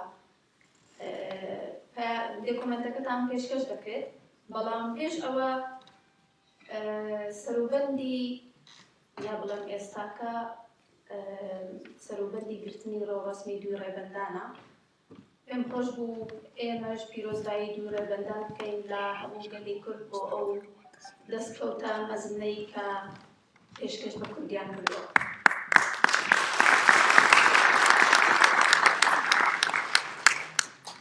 لەناو دێکۆمنتەکەدا دیارە بەشێکی ئێشارە دەکرێت بە یادکردنەوە لە دوی ڕێبەندان لەو سەردەمەدا، بەڵام لەلایەن کۆمەڵەوە ئەو کات هاوڕێی خالدی سیادەت لە بۆکان کە ڕێوڕەسمی گیراوە سخنڕانی کردووە. هەلو بارەوە چەند پرسیارێکم لێ کرد، وەڵامی پرسیارەکانی بۆ نادمەوە، بەداخەوە کاتی دێکۆمنتەکە ئەوەندە نەبوو کە بتوانم هەموو وەڵامەکان لە دێکۆمنتەکەدا بگونجێنم، بۆیە بەشێکیم تێدا داناوە. بەڵام لێرە قسەکانی کە بۆ جوابەکەی من ناردوێتی و پرسیارەکەی منیش ئەوە بوو کەشوهەوای ئەو کاتی کوردستان چۆن بوو ئێوە یادی دوی ڕێبەندانتان کردەوە. کاک خالید ئەو وەڵامی بۆ ناردوومەتەوە کە پێشکەشتان دەکەم. سەرەتاکانی پاییزی ساڵی 1358 هەتاوی هێزەکانی پێشمەرگە بە پشتیوانی خەڵکی ڕاپەڕێوی کوردستان یەکە بە یەکە شارەکانی کوردستانیان لەژێر دەستی داگیرکەرانی ئێرانی دەرهێنا. شاری بۆکان یەکەمین شار بوو کە کەوتە دەست خەڵکە و پێشمەرگەوە. ژیانی ئاسایی لە کەشوهەوایەکی ئازاد و خۆشدا دەستی پێکردەوە. کۆڕ و کۆمەڵ و ڕێوڕەسم و خۆپیشاندانی سیاسی و کولتوری و کۆمەڵایەتی ببووە بەشێک لە ژیانی ڕۆژانەی خەڵک. کۆمەڵە کە لە نێو شار و گوندەکانی ناوچە نووسینگە و بنکەی پێشمەرگەی کردبووە، ڕۆڵێکی گەورەی لە دابینکردنی ئاسایش و بەڕێوەبەری کۆمەلگادا هەبوو. دامەزراوە مەدەنیە کۆمەڵایەتیەکان وەک ڕێکخراوەکانی ژنان، مامۆستایان، خوێندکاران، کرێکاران و جوتیاران و هەتا دوایی لە پەرەسەندن و گەشەسەندندا بوو. ئەرکێکی گەورەی سیاسی و کۆمەڵایەتی و کولتوری کەوتبووە سەرشانی کۆمەڵەی گەنج و کەمەزمون، بەڵام سەرەڕای هەموو دژواری و بربەستەکان بەهێز و وزەیەکی یەکجار زۆرەوە و بە ڕۆحی خزمەت بە خەڵک و بە ڕوانگەیەکی پێشکەوتن خوازانەوە ئەو ڕێکخراوە ساوە بەڵام تۆکمە و جددیە بەرەوڕووی گەورەترین پرسەکانی سەبارەت بە شۆڕشی خەڵکی کوردستان دەبووەوە و سەربەرز لێی دەهاتە دەرێ. ڕوانینی کۆمەڵە بەرامبەر بە ئەزموونی کۆماری کوردستان و دوی ڕێبەندانەوە لەو ساڵانەدا تا ڕادەیەک دەچووە نێو چوارچێوەی بیرروبۆچوونی چەپی کوردستان کە کەم تا زۆر لەژێر کاریگەری چەپی ناسیۆنالیستی ئێراندا بوو. سەرەڕای ئەو کاریگەریە نەخوازراوە کۆمەڵە هەر لە سەرەتای دامەزراندنیەوە کوردستان و ڕزگاری گەلی کورد و چینی چەوساوی ئەو گەلەی لە ناوەندی کار و تێکۆشانی خۆیدا دانابوو. هەر بۆیە کۆماری مهابادی وەک ئەزموونێکی ئەرێنی و بە نرخی مێژووی کوردستانی دەزانی و سەرەڕای ڕێزگرتنی هەوڵی دەدا هۆکارەکانی شکست و نەمانی بخاتە بەرباس و لێکۆڵینەوە. لە ڕۆژەکانی پێش نزیک بوونەوەی دوی ڕێبەندان ئێمە لە کومیتەی ناوچەی بۆکان و لە پەیوەند لەگەڵ هاوڕێیانی کومیتەی ناوەندی کە ئەو کاتە لە نێو شاری بۆکان نیشتەجێ بوون بڕیارماندا کە مەراسمێکی پرشکۆ بۆ دوی ڕێبەندان لە نێو شاری بۆکان بگرین. مەراسمەکە لە کاتژمێر 2 نیوەڕۆی ڕۆژی دوی ڕێبەندانی ساڵی 1358 هەتاوی لە حەوشەی خوێندنگەیەک لە نێوڕاستی شاردا بەڕێوەچوو. زیاتر لە 6,000 کەس لە خەڵکی شاری بۆکان کە و کات شارێکی 35,000 کەسی بوو لە هەوای ساردی مانگی ڕێبەنداندا بەشداری مەراسمەکەیان کرد.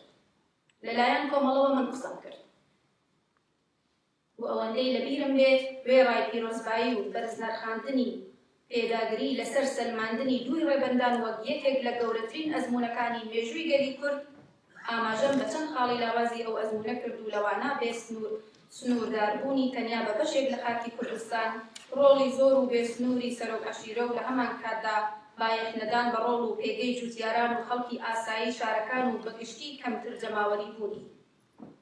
و باس لەوە کە هەرچەند ڕەنگ و وەستانەوە و مقاومەت لە بەرامبەر هێزەکانی ڕژیمی ئێراندا نەیانتوانیایە پێش بەگرتنەوەی شارەکان بگرێ، بەڵام بەرگری تەکداری دەیتوانی درێژەدەری شۆڕشەکە بێت.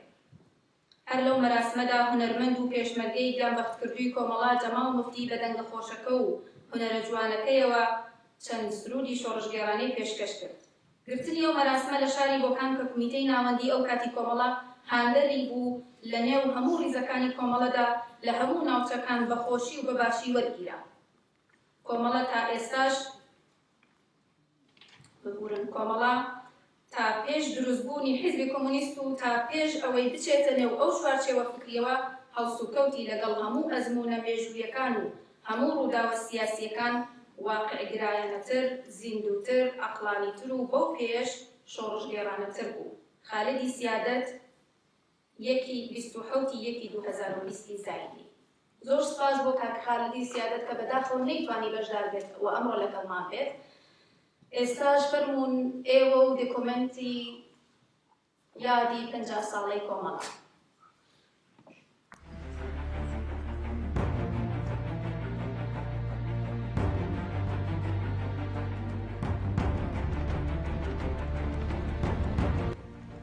بە لێکدانەوە و هەڵسەنگاندنی دۆخی سیاسی، کولتوری، کۆمەڵایەتی و ئابووری لە ئاستی کوردستانی، ئێرانی و جیهانی و پێویستی سەردەمیانە ڕۆژی 5 خەزەڵوەری ساڵی 1348 هەتاوی بەرابەر لەگەڵ 1969 زاینی کۆمەڵێک لە ڕووناکبیر و خوێندکار و خوێندەوارانی کورد گروپێکیان پێکهێنا کە بووە بەردی بناغەی حیزبێک و دواتر بە ناوی کۆمەڵەی شۆڕژگێڕی زەحمەتکێشانی کوردستانی ئێران ناسرا. کۆمەڵە ناوەکەی لە خۆشەویستی کۆمەڵەی ژیانەوەی کورد واتە کۆمەڵەی ژێکاب وەرگرتووە. لەو سەردەمەدا کە ڕژیمی پاشایەتی لە ئێران حکمڕانی دەکرد و هەر جۆرە چالاکیەکی حیزبی و سیاسی قەدەغەکرابوو، بە ناچار ئەو حیزبە بە شێوەی نهێنی و ژێرزەمینی لە چالاکیەکانی بەردەوام بوو. لە یەکەم دانیشتەکانی ئەو سەردەمی دامەزرێنەرانی کۆمەڵەی شۆڕژگێڕ 3 کەس بە ناوەکانی فواد مستەفا سوڵتانی، حەمەحسەین کەریمی و عەبدوڵڵا موحتەدی وەک دەستەی بەڕێوەبەری و ناوەندی ئەو حیزبە هەڵبژێردران. پاییزی ساڵی 1970 یەکەم کۆنگرەی کۆمەڵە لە 2 شاری سنە و نەغەدا گیرا و تێیدا 3 کەس وەک ئەندامانی ڕێبەری کۆمەڵە هەڵبژێردران کە بریتی بوون لە فواد مستەفا سوڵتانی، عەبدوڵڵا موحتەدی و ساعید وەتەندوست ناسرا و بە مامۆستابرای.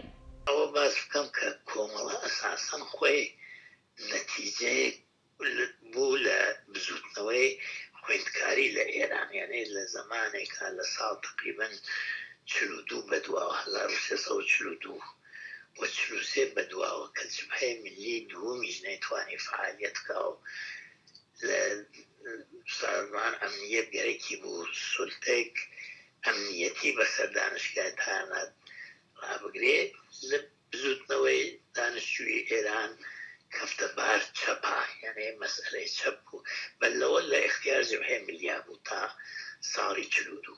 دانشگاگەل ئێران بە تۆر کولی و بزوتنەوەی خوێندکاری کەفت بوو بە باری چەپا و لەواقع لە بزوتنەوەی خوێندکاری ئێرانەوە کە تەمایلی بەرەو چەپ کرد کۆمەڵ کۆمەڵایش وردە وردە خۆی لە تەکەواتت بێکرد و ئەو هەستەگەر ئەو وەریەکە دوای چەند ساڵ پێکەوە بوون و کاری مشتەرەک و فعالیەتی مشتەرەک کە توانی لە ئاخرا خۆی لە کۆمەڵا نیشان بدا هەر تحت تاثیرە ئەو بزوتنەوە هێنەبوو خۆی محصول بزوتنەوەی خوێندکاریە منتەها لە ساڵگەل ئەو وەریە خۆیان تەسیری وای دانیا لەسەر خوێندکارانی جوان و حتا کەسانێک کە دەبیستانیان تەواوە کرد کە زۆربەیان ڕوویان کرد لە کاری تودەی کردن چونکە لە کۆمەڵا تقریبەن لە ئەوایل 50 ئەواخر داهێچن خۆشی دیەوە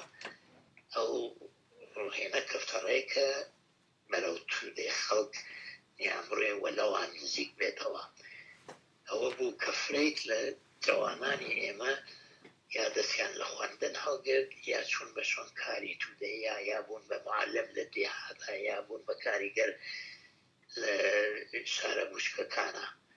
لە گەرمەی ڕاپەڕینی گەلانی ئێران لە ساڵی 1357 هەتاوی واتە 1979 زاینی لە کاتی چەککردنی شارەوانی سەقز کاک حەمەحسەینی کەریمی بریندار دەبێت و پاش 3 ڕۆژ شەهید دەبێت.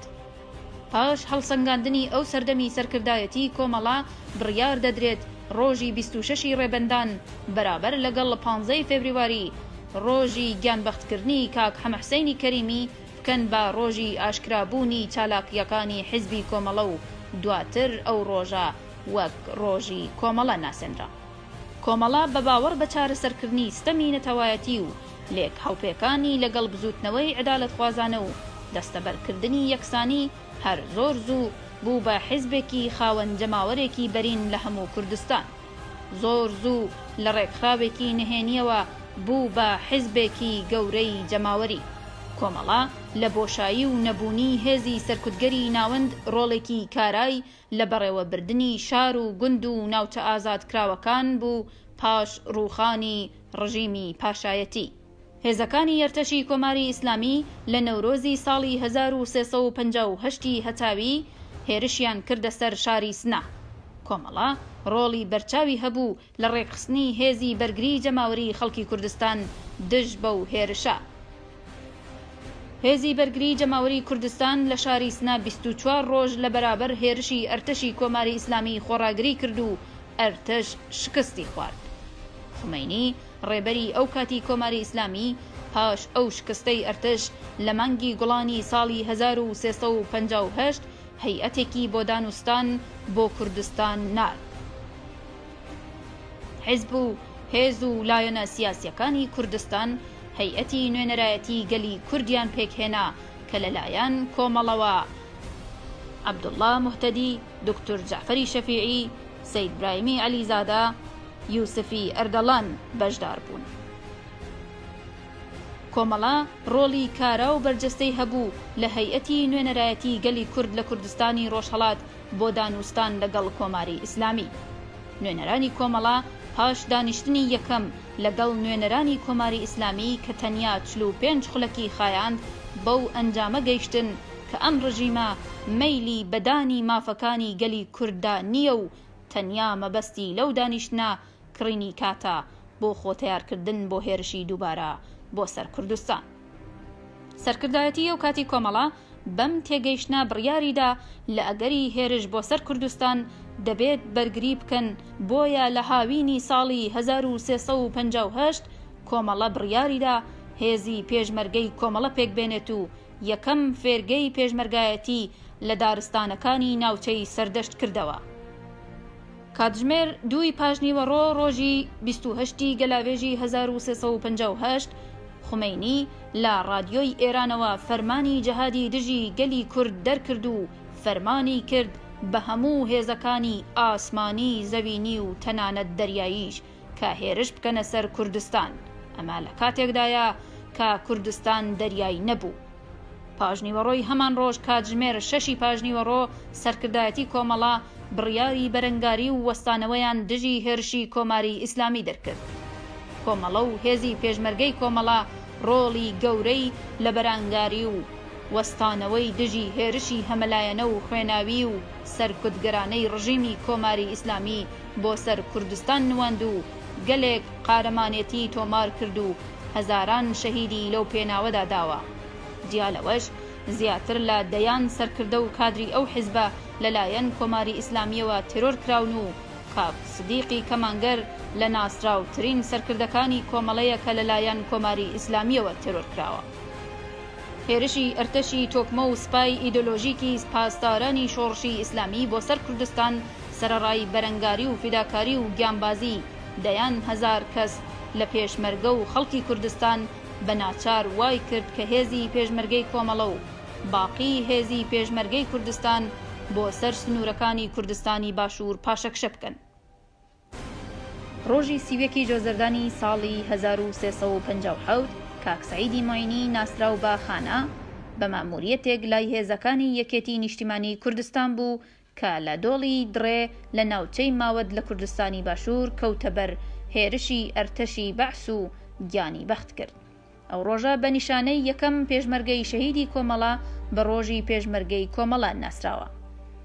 لە دەی خەزەڵوەری ساڵی 1982 ڕێوڕەسمی چەکداری یەکەم دەستەی ژنان بەڕێوەچوو بۆ یەکەم جار بوو لە مێژوودا لە هەر چوارپارچەی کوردستان ژنان شان بەشانی پیاوان چەکیان کردەشانیان و هاتنە ناوڕێزی خەبات. ئەحمەد بازگەر شاعری ناسراوی کورد و پێشمەرگەی کۆنی کۆمەڵە ئاوا باسی ئەو سەردەمە دەکات. تاریخ یان مێژووی بەشداری ژنان لە بزوتنەوەی شۆڕژگەڕانە یان لە بزوتنەوەی کوردیدا لە بەشەکانی کوردستان تاریخەشی زۆر کۆنی هەیە. هەمیشە ژن حەزوری هەبووە، بەڵام حیزبە سیاسیەکان چەندە قۆزییانەتەوە ئەم بەشە لە کۆمەڵیان ئەم نیوەی کۆمەڵەوە ئەو دەسەڵاتیان داوەتە دەستیان یان سەیان کردووە پیاوان بەرابەر چاویان لێ بکرد. مێژوشی تازەتەی هەیە. ئەم زۆر ناگەڕێمەوە بۆ ئەو تاریخە قەدیمیان بە هیواژ نیم لێکدانەوەیەکی علمی یان تاریخی لەسەر مەسەلەی ژن و حیزبەتی بکەم. ئەوەی کە بە تاریخی ژیانی خودی من و بە تاریخی یادکردن لە ڕۆژی کۆمەڵە کە ئەو ڕۆدەبێتە 50 ساڵ دەگەڕێتەوە پاش شۆڕشی 57 لە ئێران و ئەوەی کە جمهوری ئیسلامی زۆری پێ نەچوو کە شەڕی لەگەڵ خەڵکی کورد لە کوردستان دەست پێ کرد. لە نەورۆزی خوێناویستە بەشێکی زۆری ئێمە پێما ئێوەش کە لەم بەرنامە بۆ نەدەدانیشتون و ڕێگەتان لێە بەبیری خۆمانە خەساوت و خوێنڕێژی جمهوری ئیسلامی عەلەیهی خەڵکی کورد لە مێژووی سیاسی خۆماندا وەک پەردەیەکی ڕەشی ئەم حکوومەتە نەگریسە ماوەتەوە. هەر لەو ڕۆژەوە ژن وەک پیاوان شاید لە هێندێک بابەتدا زۆرتر و شۆڕژگەڕانتر و نەترسانتر لە پیاوان هاتنە مەیدان.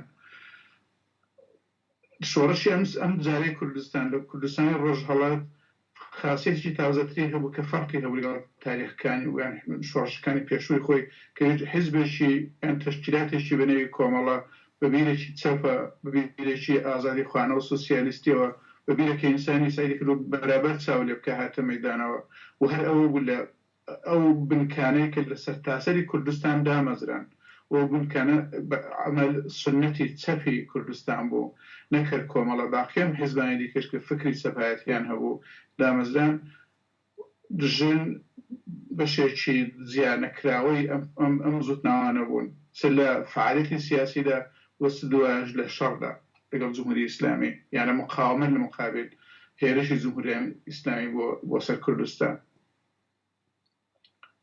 کارێکی بماگە بگەڕێنەوە بۆ 30 ساڵەوە پێش کارێکی بوێرانەی کە کۆمەڵە کردی کە لەو سەردەمدا زۆر تاقانە بوو پێشەوە بوو لە زەرفیەتی ژنان لە بەشی پێشمەرگایەتیش ئیستیفادە کرا و ژن چەکدار کرا بوو بە پێشمەرگە.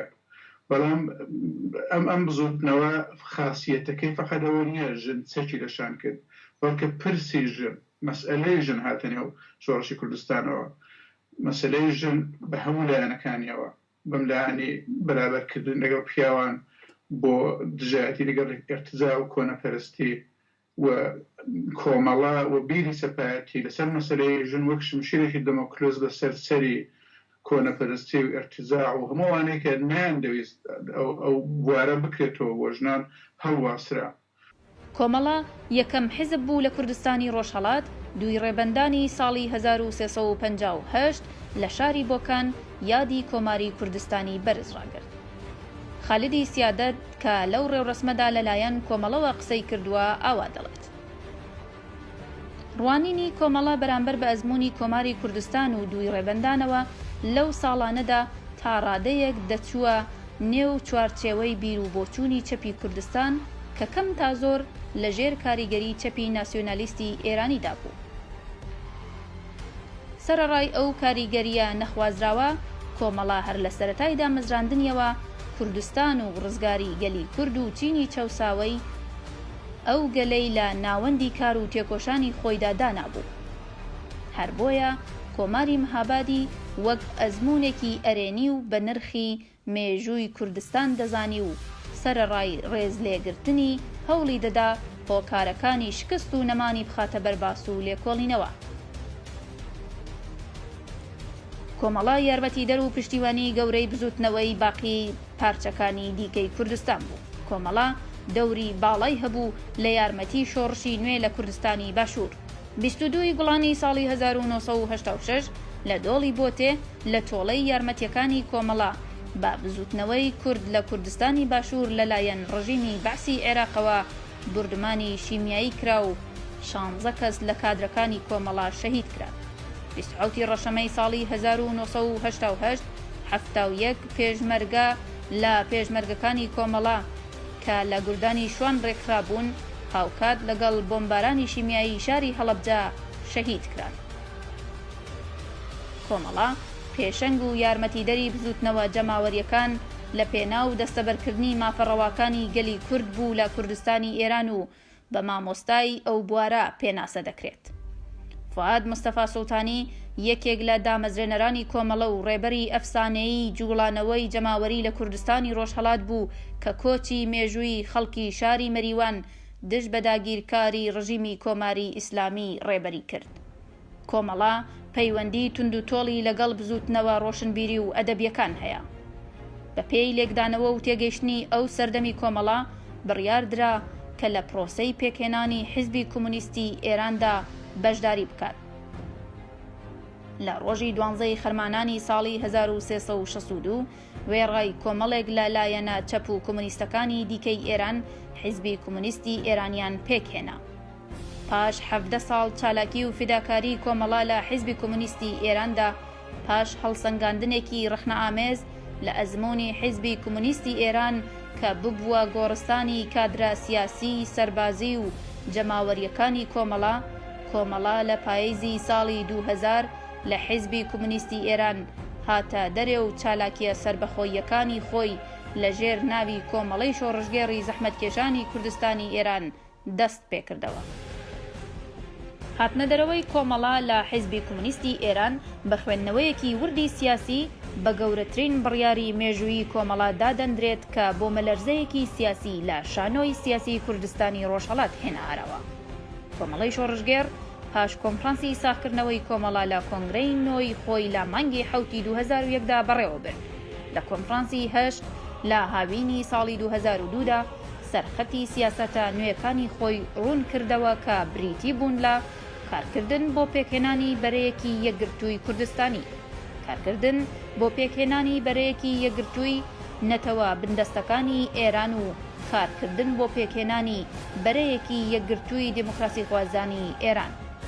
لە کۆنگرەی دەی کۆمەڵە لە پوشپەڕی ساڵی 2005 زاینی ئاڵای کوردستان بەڕەسمی ناسێنرا و ئەوە بۆ یەکەم جار بوو حیزبێک لە کوردستانی ڕۆژهەڵات ئاڵای کوردستان بەڕەسمی بناسێت. هەوڵ و تێکۆشانی کۆمەڵە لەم بوارانەدا ئەم ئەنجامانەی لێکەوتوێتەوە. واژووکردنی ڕێکەوتنامەی استراتیژی نێوان کۆمەڵەی شۆڕژگێڕ و حیزبی دیموکراتی کوردستانی ئێران لە ساڵی 2012دا، پێکهاتنی ناوەندی هاوکاری حیزبەکانی کوردستانی ئێران لە ساڵی 2017دا، لە بوارەکانی بۆ پێکهێنانی بەرەیەک لە نێوان نەتەوە بندەستەکانی ئێران ئەنجامەکەی بووەتە پێکهاتنی کۆنگرەی نەتەوەکانی ئێرانی فیدراڵ. لە بواری کارکردن بۆ پێکهێنانی بەرەیەکی دموکراسی خوازانی ئێرانی ئەنجامەکەی بەشداریکردنی کۆمەڵەیە لە چەند هاوپەیمانیەتیەکی لەگەڵ هێزە دیموکراسی خوازەکانی ئێران کە دان بە مافەڕەواکانی گەلی کورد و بزوتنەوەکەیدا دەنێن و هەروەها هاوڕێ عەبدوڵڵا موحتەدی و هاوڕێ ناهیدی بەهمەنی لە شورای مدیریەتی گوزار بەرەو دیموکراتیزەکردنی ئێران بەشدارن. بوونی ئەوان لەو هاوپەیمانیەتیەدا کە بە یەکێک لە بەهێزترین هاوپەیمانی دادەندرێت لە ئاستی ئۆپۆزیسیۆنی ئێرانی وای کردووە کە لە 11 کەس هەیئەتی بەڕێوەبەرایەتی ئەو هاوپەیمانیە 4 کەسیان کورد بن.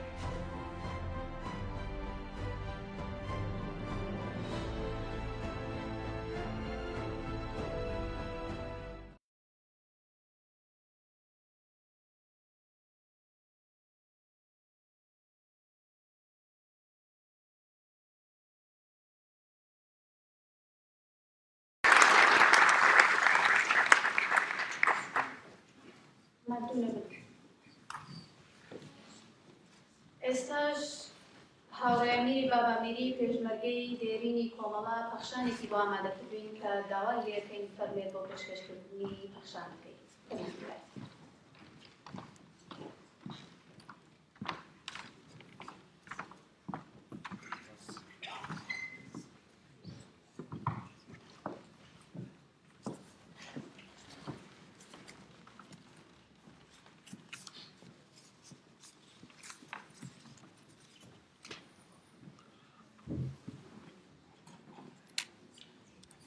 ئەو پەخشانە پێشکەشەکەکەمدا هەموو کەسانێک کە تاقە ڕۆژێکی لە کردەکانی کۆمەڵەدا لە ماوەی ئەو 50 ساڵ وەرە هاوڕێم وەرە بە گەشتێک بدەین لە دنیای خەیاڵ وەرە بە سواری ئەسپەشیەکەی کار بین و بچینەوە بۆ ڕاوەردوو وەرە بە بدەمەوە بۆ سەردەمێک کە پڕ بوو لە ئینسانی مەزن لاوانێک کە بە ناچار دەستیاندا و بێچەک بۆ پارێزگاری لە ئازادی و مرۆڤایەتی ئەو کەسانەی کە ئێستا جگە لە نێوێک لە نێو تۆمارێکی بڵیند و چەند وێنەی کەمڕەنگ یاک و چەند بیرەوەری لە ناو بایگانی وێشتی چەند هاوڕێی پیر دەرواڵەت چیتریان لە پاش بەجێ نەماوە بەڵام باش گوتبەوە ئاسەوارەکانیان دەبینی جێی پەنجەیان دەبینی دەبینی چ مێژوەیەکیان قوقان دەبینی سەردەمی خۆیان چۆن بە ئارکە و خوێن ئاژان دەبینی چۆن دڵی داگیرکەریان ستە لەرزە ئەوان دەستیان چاند لەناو دڵی سوپای بەشەلەکەی ئیسلام ئەوان مەشغەڵی نور بوون لە تاریکی شەوەزەنگە ئەوان کز بوون ئەوان کوڕ بوون ئەوان باب بوون دایک و خوشک و برا کاتێک بە دڵەڕا و کێو وەدەمە پێکەنین شاخ بە شاخ ڕێیان دەبڕی بۆ نیتنی ڕۆڵەکانیان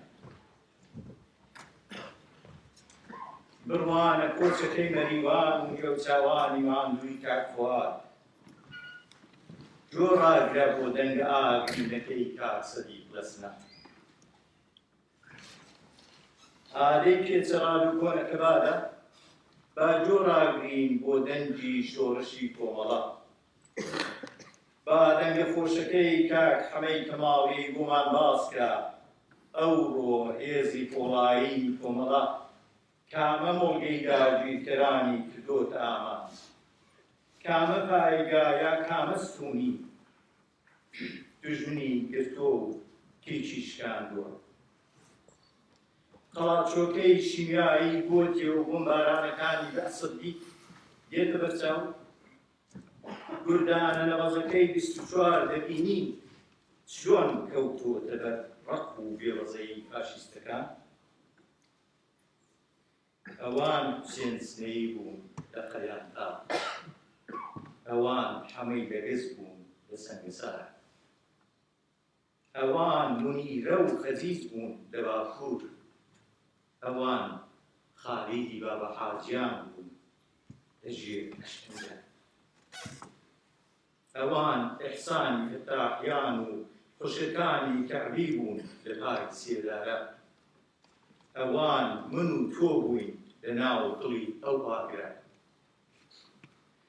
کوردانیشوان ببینە لە دەشتی سارا و خوڕقوڕە دەبینی چۆن ژیانیان لە باستارەکانی جەهل و نەزانی پاڵ کردووە دوکتور دەرۆژ دەبینی چۆن ڕیخۆڵەی کتولەتی پێشمەرگەیەک یەک هەڵدەدوێتەوە ڕەحمان مشفق و سلەیمانی حەوتەوانە دەبینی لە شەڕی باڵبێران کەری ناوخۆ خۆراگری ئەفسانەی فەخرە دەبینی چلۆن بە تاقی تەنیا ڕۆژێکی تەواو کەوتە بەرگەماڕۆی چەقڵەکانی سوپای ئیسلام و ڕۆژگاری لێڕەشکردن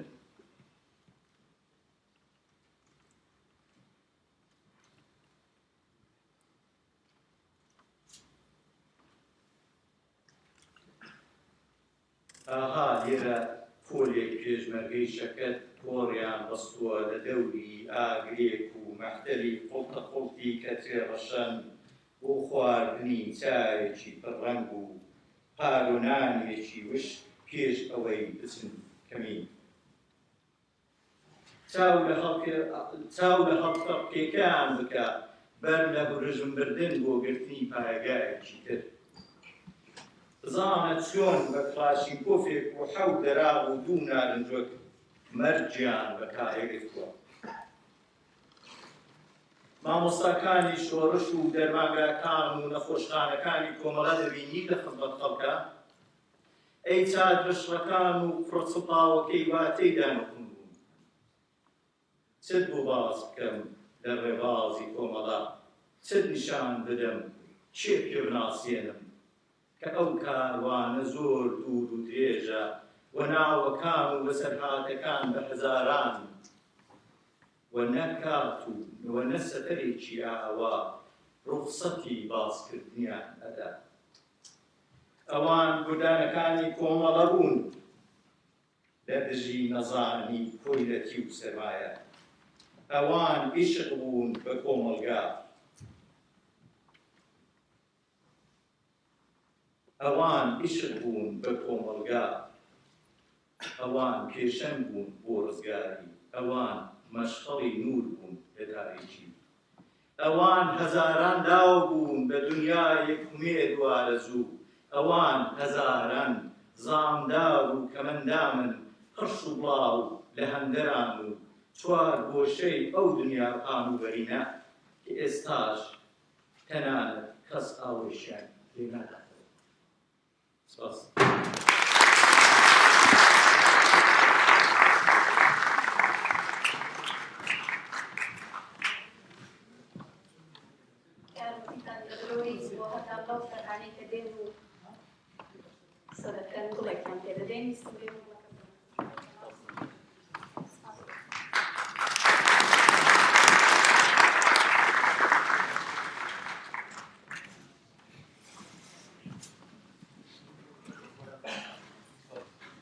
چەند بروسکە و پەیامی پیرۆزباییمان بۆ هاتووە کە بەداخەوە بەهۆی ئەوەی کە کاتمان کەمە ناتوانین پەیامەکان هەموویان بخوێنینەوە و تەنیا ئاماژە بەرناوەکانیان دەکەین و سوپاسیان دەکەین بۆ پەیامە جوانەکانیان.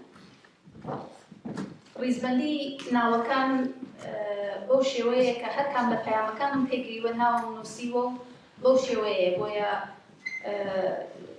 بە شێوەی یعنی هیچ مەبەستێکی لە پشت نییە.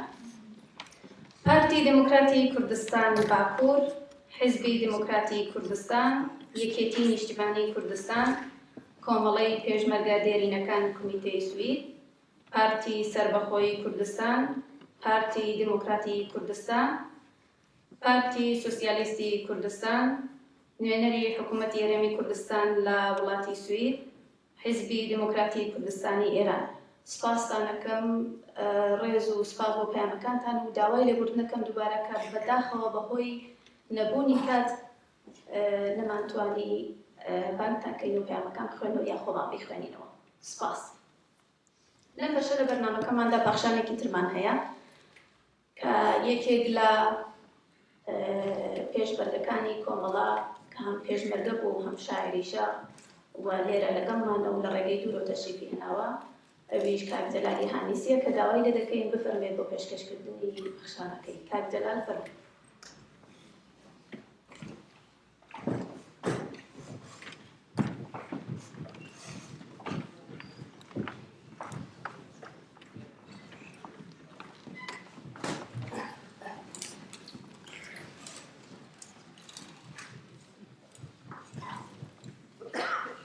ئامادەبانی بەڕێز خوشحاڵم کە لە خزمەتی ئێوە خۆشەویستم شعرێک دەخوێنمەوە بەناو خۆرێک لە تاریکی کە ئەو شاعر پێشتر نووسیومە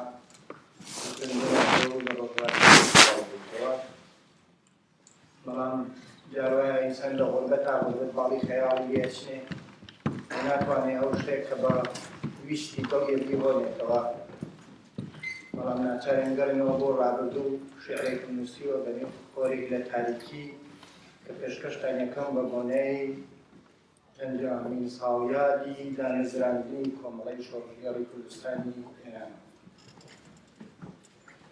خۆرێک لە تاریکی لە پشت کەلی شەوە زەنگەوە لە ناو دڵی 25 سەدەوە لە گەرمای قامچی و زام و گرینەوە وە دەرکەوتی لەگەڵ تۆقینی کانی ئەی ئاشنا بە کەژ و قەد و لاپاڵ و دەشت و چۆم وەک پێشاهەنگ لە هەوراز و زەردوما دەبڕینەوی سەر دەکەوی بۆ باوشی بە تاسەی عەزیزان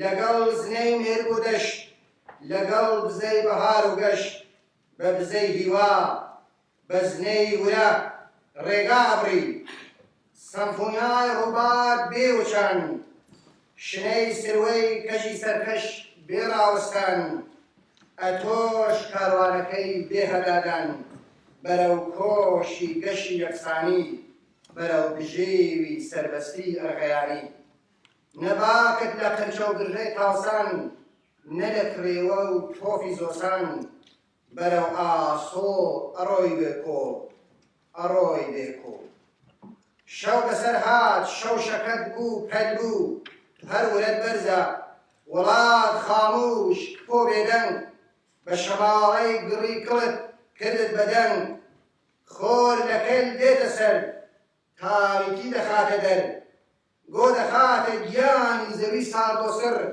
نەیار دەکا کاس و کپۆکر تیشتی تاو بۆنی ئەستێرەکەت هەڵدەمژێ دەمێک ساڵە بە تاسوقە چەشنی کۆرپەی بە تاسەی باوشی دایک بین بنێ بە بینکەوە هەتا ئەبەد ئەی پێشاهەنگ ئەی کۆمەڵە.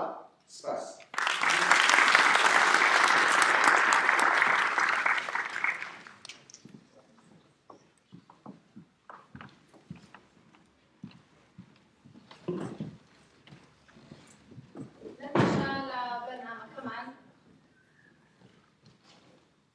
ڕێز دەگرین لە دوو هاوڕێی تێکۆشەری دێریمان کە ساڵەهایە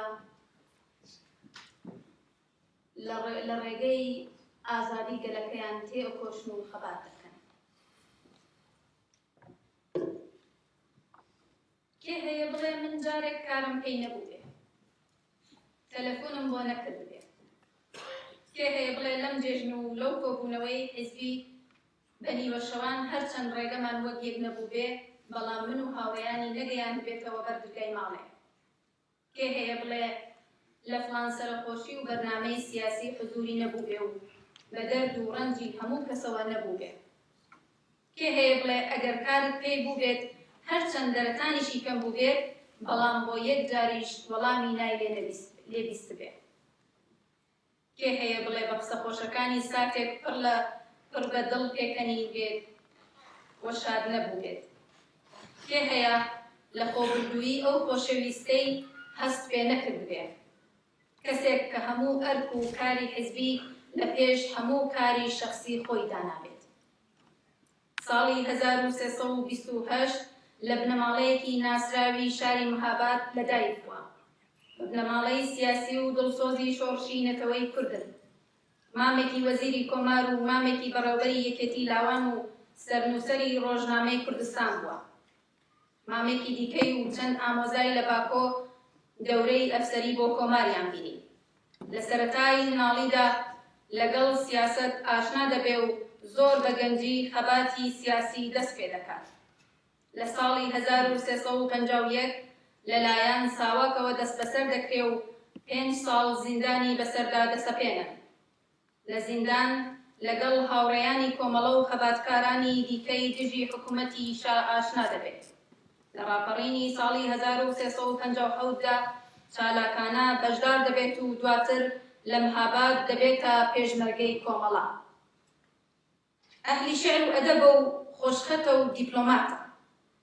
لەگەڵ زۆربەی خەباتکارانی سەراسەری ئێران پەیوەندی هەیە و وەک کەسایەتیەکی سیاسی و خۆشنێو دەناسێن. ساڵی 1358 لە گەرمەی شۆڕشی کوردستاندا رابط و پەیوەندی ڕێکخراوەکانی دەرەوەی کوردستان دەیان ڕۆژنامەوان و کەسایەتی هێنا کوردستان و لەگەڵ زیندەیات مامۆستا شێخ عیززەدینی حوسەینی و ڕابەرانی کورد چاوپێکەوتنیان کرد. پاییزی ساڵی 1358 بۆ ئەرکی حیزبی دەچێتە شمالی کوردستان و وەک کادری کۆمەڵا لە سۆمۆبرادۆست و دواتر لە مەرگەوەر چالاک بووە. لە دەورانی سەخت و دژواری ساڵی 60 لە تاران بوو جێگای ئەمنی بۆ هاوڕێیانی کۆمەڵە دابین دەکرد و لە مەترسی گرتن ڕزگاری کردن. لە کوردستان لە ناوچەکانی مەرگەوەر و مەهاباد و شنۆ چالاک بووە و هەرگیز خۆی لە هاوڕێیانی پێ زیاتر نەبووە و هەموو کاتێک کاری سەخت و دژواری بۆ خۆی هەڵبژاردووە. لە ئوروپا و لە دەرەوەی وڵاتی چالاکە و بە گوشار بۆ خۆی و بنەماڵەی نەیهێشتووە کاری تەشکیلات پەکی بکەوێت. لەناو کۆمەڵەدا چ وەک پێشمەرگە و چ وەک بەرپرس و ئەندامی کومیتەی ناوەندی هەموو کات ئامادە بەکار بووە. ئەو کەسە جێگومان بۆ هیچمان ناهێڵێتەوە کە کادری دێرین و کۆمەڵەدەری کۆمەڵە هاوڕێی بەڕێز و تێکۆشەر کاک زاگرۆسی خۆسرەویە. خەباتی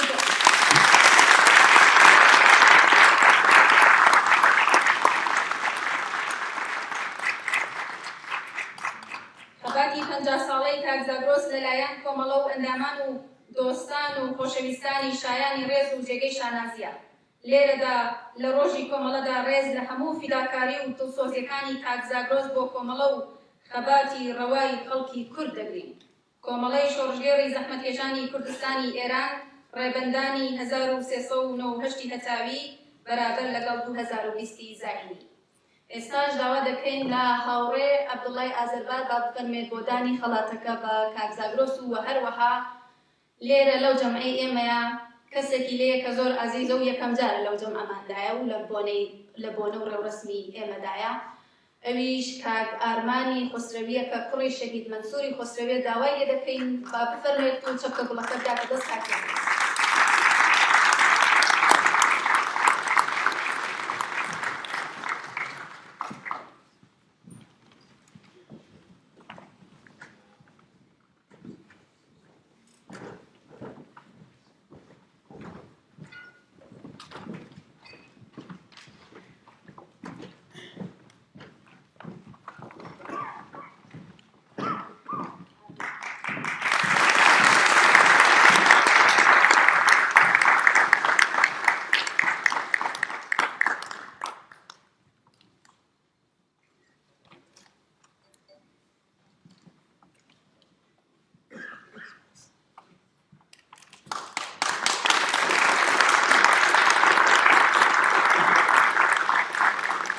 هەمووانی لەبارەی کاک زاگرۆسەوە گیان هەرکەمە، بەڵام بۆ من تەنها یەک پیشکەسوەت و مامۆستایەک و ئەوە نییە، برا گەورەیەکیشە زۆر شانازی بوو ئەوەی ئەو ڕۆکانە من لەو ڕێوڕەسمەدا بوو و شانسێوەم هەبوو لە خزمەتیدا و عەکسێکی یادگاری لەم ڕۆژە تاریخەدا بوو.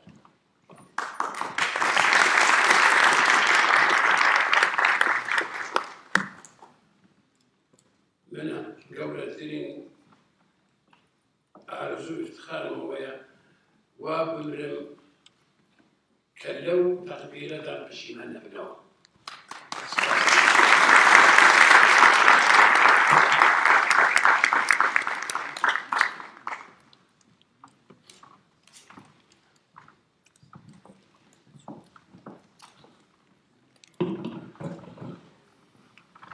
دیارە سپاسنامەیەک و پێزانینێکی دیکەیەکە بۆ کەسایەکێکە کە لە خۆی سادێر نییە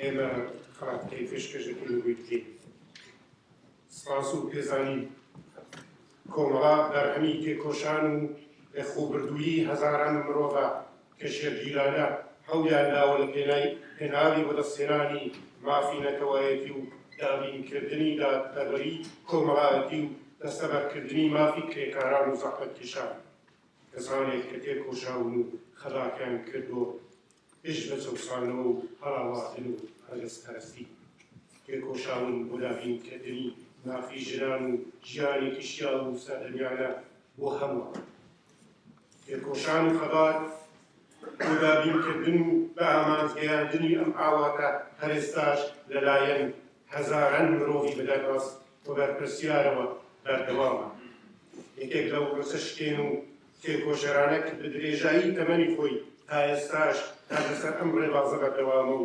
ماندووی نەناسانە دەبێت هیچ چاوەڕوانیەک کە تێکۆشاوە کاگەلەی ئێگلەریە کاگەلی بێگلەری تێکۆشەر و هێژایە بەڕێز کاگەلی لە ساڵی 1940 لە شاری سنە لەدایک بوو لە سەرەتای دەهەی 60 لە زانکۆی کاران لە بەشی حقوقەوە وەرگیرا وێڕای خوێندن پەیوەندی بە کۆڕ و کۆمەڵی خوێندکاران و تێکۆشەرانی چەکی ئەو سەردەمەوە کرد لە ساڵی 1348 لە کات لە سەرەتایەکانی کۆمەڵە بوو هەڵسوراوانە لە کۆبوونەوە گشتیەکانی ساڵی 1349 کۆمەڵەدا بەشداری کردووە هەرچەند بەهۆی پلەی ئیداری و شوێنی کاری مەترسی زۆری لەسەر بووە بەڵام بوێرانە لە خەبات نەوەستاوە بە دوای ڕوخانی ڕژیمی پاشایەتی و ئاشکرابوونی کۆمەڵە خەباتی شاری بۆشاف دۆستە و بەرپرسیایەتی گرنگی لە کۆمەڵەدا وەک سەرپەرستی دەبیرخانە و بەشی قەزایی داری کۆمەڵە و زۆر بەرپرسیایەتی دیکەی گرتاسۆوە ئێمە لێرەدا ڕێز دەبین لە نیو سەدە تێکۆشانی دێوچانی کادری تێکۆشەر و دێرینی کۆمەڵەی بەڕێز کاگەلی بێگلەری و دەستەبووی خۆشەویستی و ناوڕێزەکانی کۆمەڵی پێشکەشەکەی سپاس بۆیەوە کۆمەڵەی شۆڕژگێری زەحمەتکێشانی کوردستانی ڕێزم لێرە لێن بەڵام لە خەڵاتەکەی پێشکەشەکەی من بووی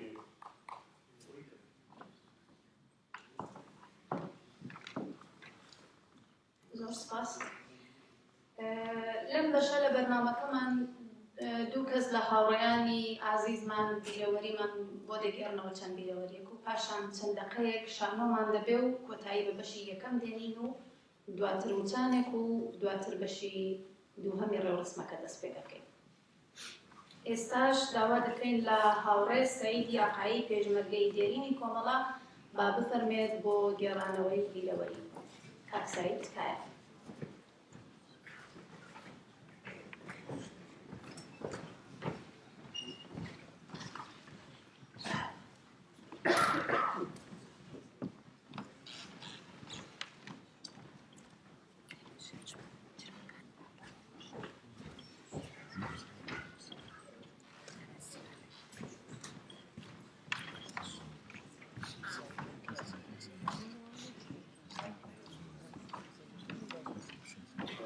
کاتتان باش من دەزانم معلوم حتما لەمێژە دانیشتوو تێدەخۆشی سەدپارە بیرەوەرە پێمەوە پیرۆز بە پەنجاهەمین ساڵیاتی دامەزرانی کۆمەڵە من زۆر بیرکردەوە چ بیرەوەرێکی هەڵبژێرم کە تەمان بیرەوەری زۆرە بیرەوەرێک هەڵبژێرم کە ئێستاش هەر معنای خۆی هەبێت یعنی کەسێکە این لو بیرەوەری کاتە دەتوانێت ئێستاش کارکردی هەبێت و لە خەباتی ڕۆژانەی لە کەڵکی دەوەتێت ئاخیرەکانی ساڵی 60 و زستانی ساڵی 60 لە لو بهذا وشتين واحد كان ميزاني سردشتي للدولبري دشتي بانزين بوي اما اوقات طبعا الإسلامي هو حملة لك المتوقف عشان شمان لك لما جيش بوينا دولبري دشتي بانزين وأويو كل الصو هم لو أول ما بيشتغلوا كعشان شكل زيادة جمهورية الإسلامية دي كان أو دولة براني مسلح ومثلا دي كان بيكجو كعسكرين وبناوي سكولا وبسري وأنا هم خلط بزور سكراك كلاب سكراك كلاب و يمشي وربما رنگ تسول ليش بانزير ده هات ندروش المستوى كله بناوي سكولا ما بيجي ما هات سوانك بهذا شاهد من ذلك الدور وقلنا بموضوع نظام ليش جوين آخر زي خمام إما دوسي عمليات جوين ما كنت تسمع مستوى عمليات ما كنت لبناء بليه كيش أو يدزع على كل كين بالمية ما شيء بعيد درشة ليش ليش ما كنت هاد درست أنا وأنا بعيد ما كنت دور عمليات كيش دور تبكين نقشوا من دارش كبتين كاجاي بكجودي كاجاي بكجوش كاجاي شيء دور بقول هم خاطر دور تبدأ كلام يبو وهم جماعتي كذوي باستا يشتغل يعني نبيل معوش كرويشتي برو كرويشتي جماعتي كيزور بقول شايد شست قص بقول للريا توشي جروه زربت بقول كأوانش دهاتن تقيل أيضا كلمة بعد زي نظام معاصر كذبوا طبعا جماعتي كيش شوي إما كسيتوار كذبوا شيء كانوا في المجاني في حاكم تحت داوتوا تقرب نفري أولي باستا كان تك هالدنقول دست كده بنوا يوم زي أخوان دام زين بو بتخو أو عن حالات نو يوم دام زين لا فكران كده وتسكين يوم تمشي شلونك نعرف إن أولت ولا نعرفتك اللي كانت تستقبل نعرف كك أول سب سنوات هم تصورنا هذا كان سبكين آخر كي دوي ما ويش كواتيتو لنا وديوا كثير كان لابد نفس الرشة شيء سلاحي أمانتي شيء سلاحي أمانتي كبهات دوي ما ويش شايد دو حفتة سه حفتة توار حفتة هذا قصة بحثه وكانت سبكين سنكين صوت كيلم أو نابي أو ودوي لكل نويش ورد شيء سلاح كذا جزماتي كذا قصيكل لبير مكتيكا بباور من قريفتي نفس الرشة استويتها إيوه خريكا بهز يشي وخار كأسماء بنفسنا ما هو كان دولتك وأولك أختي أولك ويوجه حمود ذلك وإيك توليش خستكي سكوتر كان ودست على وتكارش دولتك خربت لك عيبش بهز كهستا أسماء بنفسي الدست عوا ناكل خارج أول تشي كرجعت على أولك إما بين عمليات سكولي جيراني إيزائي كمكلفاتي زود فرزان روحية أو بالمجال تفتح إخوان شيء سلاحي ودست في الوقت كان من تلك وشن أول العمليات كان عمليات عواص كان ك أو أمان ذلك خليك شنا سايب وحفتي دو حفتة للدولبري للاي بس آخر كانوا فكرت وقتها كان وابشتين كان أولي كان كويتايا كده تعمل كان زادي لدى ساوين كده نخوانيتان ده مثلا زادي إما دو مشاريتي والأمريكات اللي بين كماشنك فقط دون فريق ده مثلا أنا أجل كان شش كاس بالمصري رنجة دوالدان مثلا تقبلوا كاركمان متبزنك هذا وش معنى يعني شايف إغراق منك قبل مدوحة تسيحة بودرنياي زيادة حد بو أي مشين سوينا وطعم عليك بو شيء سلاح أو تمسؤوليش ناسايب ودرين بأوي كوكب ممكن كاركب بس سرنزام جيشتو رجمكان توانيان لفاصلة شاب ولنددقة لو تعبتن هاستانكان يمكشتو تفنكان هنا ومشنكان أورت كبرداو شايفتم بين شرطة عملت كتاب قريبا بيسانيش يعني أجا من كده عن بين النظام دو ساعة عمليات أو إزاي شو ما كان ودوي ماوي وەسەکەلەنەوە بێەوە هات کە عملیاتی پیچێترەوە بکەین نازانم چێ لە بیری ماوە بەڵام هەموو ڕەنگە زۆر کەسەوە لە بیری بێکە یا بیستێتی کە جادەی سەردەشت لە بینی بێکەژ و ئەوە تاکو خوارد ناویدێ لە دوومانگستێمانجی هاوینی ساڵی 62 بوو بۆ شوێنێکی عملیات کە هێزەکانی جمهوریەتی دەستان زۆر دەستان بۆ بکەین بەحاڵ بوونەوە فقەت ئەو بیرۆرەم بۆی باسکردکردن و ئێستا شاید ئەو معنای خۆی هەبێ ئەوە و تعاملی واقعبینانە و عاقلانە لەگەڵ گرفتێک شاید ئەوە بکە ئێمە بتوانین لەگەڵ گرفتە چارەسەر بکەین و ئەوەی کە ئێمە بەتاقەنە ئێرادەمان هەیە و کۆمونیستین و دەتوانین هەموو کارێک بکەین کەوانەوە تاقەی کافی لێ ساڵ و سڵامەتی بۆ ئەمریکا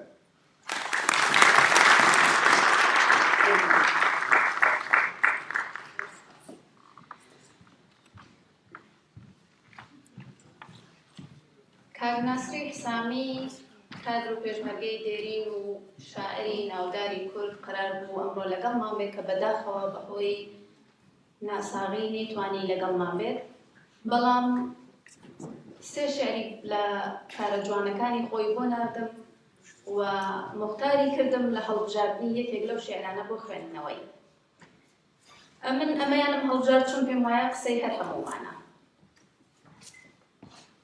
و هیوادارم بتوانم حەق ئەداکەم و ئەگەر نەشم کرد کاک ناسر لێرەوە داوای لێبوردنە لێ دەکەم گەڕانەوە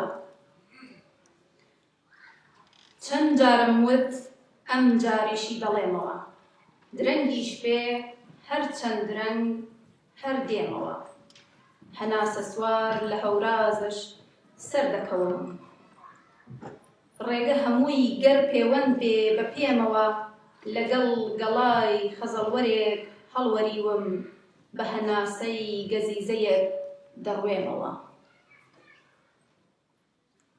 تەمی دووکەڵ لەو مەزرایە هەر دەڕوێ لەگەڵ کەوێک هێلانەدا دەنێمەوە وەکو بەفری بەر سوورەتاو بتوێمەوە وەکو شەتاو بەو دەشتەدا هەر دێمەوە زۆر سپاس بۆ کاک ناسری حسامی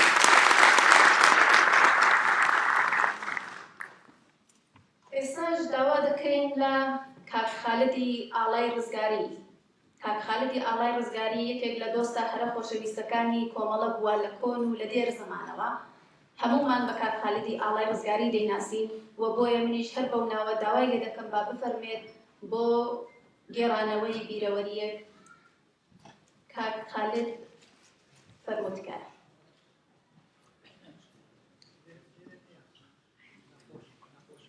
بەداخەوە ئێستا پێیان گوتم کە بەهۆی نەخۆشی نەیتوانیوە بەشدار بێت هیوادارم لە مەراسمەکانی داهاتوودا بتوانێت بەشدار بێ و بیرەوەریەکمان بۆ گێڕێتەوە لە بیرەوەری خۆشەکانی خۆی ئێستا لەم بەشە لە بەرنامەکەماندا دوابڕگەی بەشی یەکەمی ڕێوڕەسمەکەمان کە چەند دەقەیەک شانۆیە پێشکەشتان دەکرێت پاش شانۆکە شیرینی و چای و قاوە ئامادەکراوە بۆ پەزیرایی لە ئێوەی ئازیز ئێستاش داواکەین لە گروپی شانۆ با بفەرمن بۆ پێشکەشکردنی شانۆکەیان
دوازار خانەوادەکەی خۆم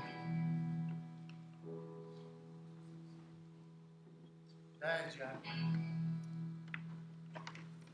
بابە گیان براکەم خوشکە گیان من هەتیو نیم ئەزانن من کوردم کورد من ئەو ڕۆژەی کە فێر بووم بڵێم باوکە باوکنا لە سێدارەدا ئەزانی بۆ چونکە جلی کوردی لەبەردا بوو بەڵێ منیش بە شانازیەوە جلی کوردیم لەبەرایە بەڵێ هاوڕێ ئەزانی ئەمە ڕۆژێکی زۆر گرنگە زانی بۆ بەرەوەی نزیک بووینەوە لە ئاواتەکانمان بەڵێ ئەم ژیانە زۆر کە زۆر بە خێرایی هێنە ناوێ و زۆر بە خێراییش ئەڕۆن و جێمانەهێڵن بەڵام من و تۆ نا بەڵێ ڕاست دەکەی ئەزانی بۆ بەرەوەی ئێمە ئیمڕۆ ناومان ئەچێتە ناوی شەهیدەکانەوە لەگەڵ شەهیدەکانەوە بەڵێ ڕیزی شەهیدەکانی بەسە ئیتر پەنجە ڕامەکێشن بۆ ئەم خاکە با مێژوو لەناوتان نەبا بەسە ئیتر ئاگریتیا مەکەنەوە باگڕی ئاگر خۆتان نەسووتێنێ بەسە ئیتر لەژێر هەر بەردێکی ئەم نیشتیمانە خوێنی شەهیدێکی نەبەردووتیایە لەژێر هەر بەردێکی ئەم نیشتیمانە خوێنی شەهیدێکی زیندووتیایە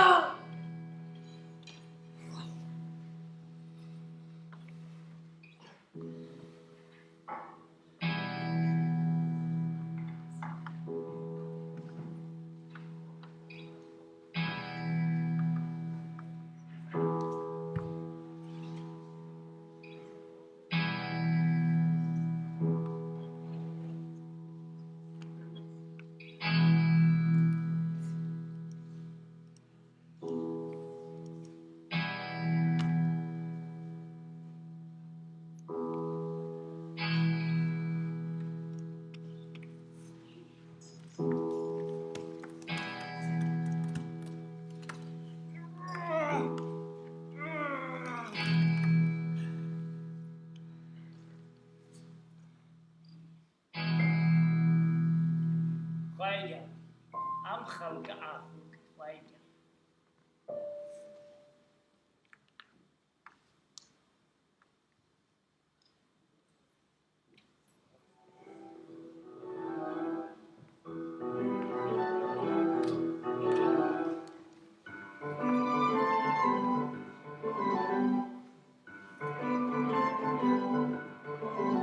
ئێمە زیندووین ئێمە نەمردووین ئێوە مردوون بەڵێ ئێوە مردوون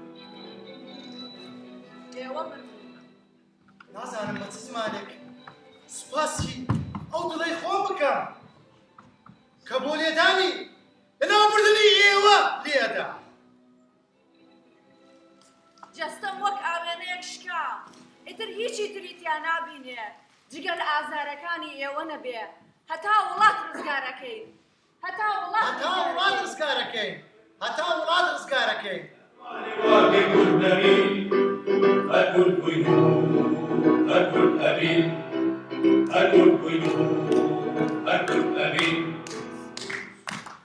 لكش عبر بالاستدعاء لكش بسلطة الاتباع الذي يناسب الاستدعاء الوجود أمين لا أعلم الليل من نفسك شخص ثاني لكن بخوف يخش عليك كنت بستاني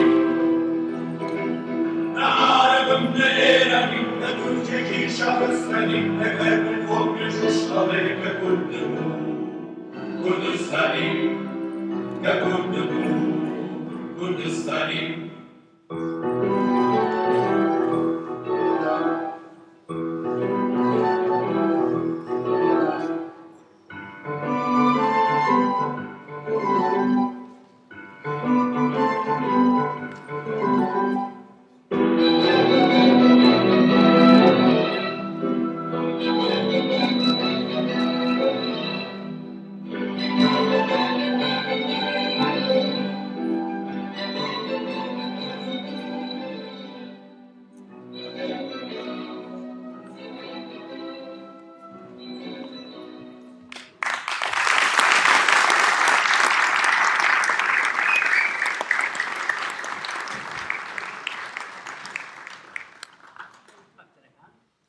زۆر سپاس بۆ گروپی شانۆی وڵاتی کولتور و فەرهەنگ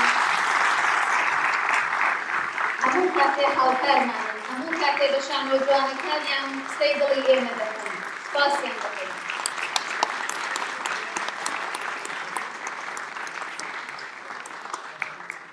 لەم ڕۆژە خۆشەدا ئێمە خەڵکی وڵاتێکین کە ئاڵایەکی هەیە ئاڵاکەی خۆرێکی گەرمی تایە هەر کەسێ دەستی بۆ بێنێ زۆر سپاس بۆ ئێوە.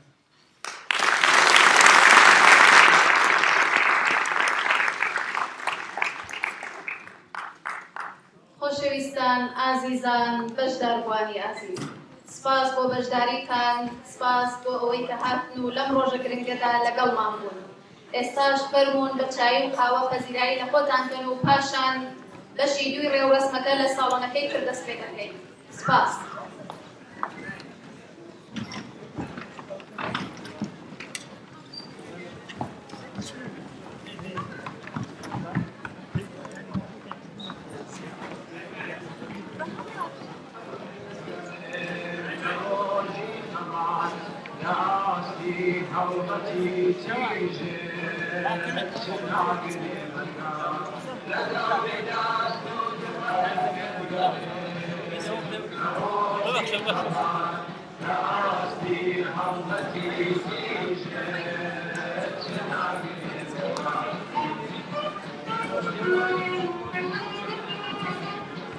سلام ناشوف سلامة ما عندوش نبيت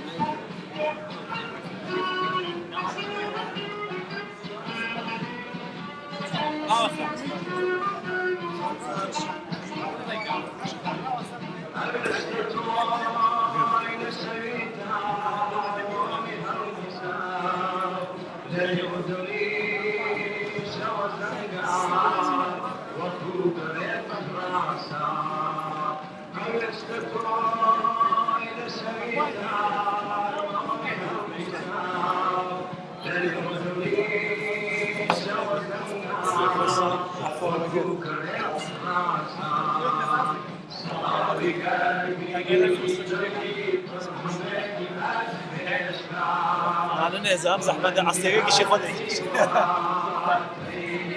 الكاميرا كان ديان ولا خد ديان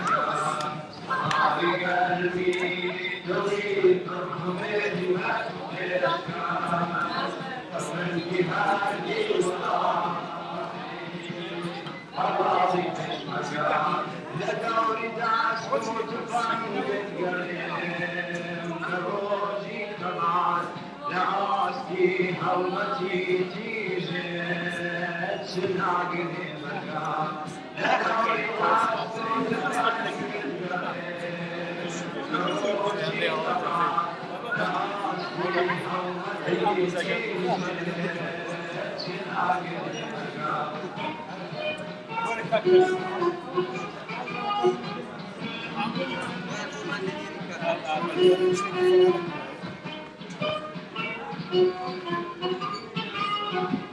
Kamera. Dobra, persina kamera.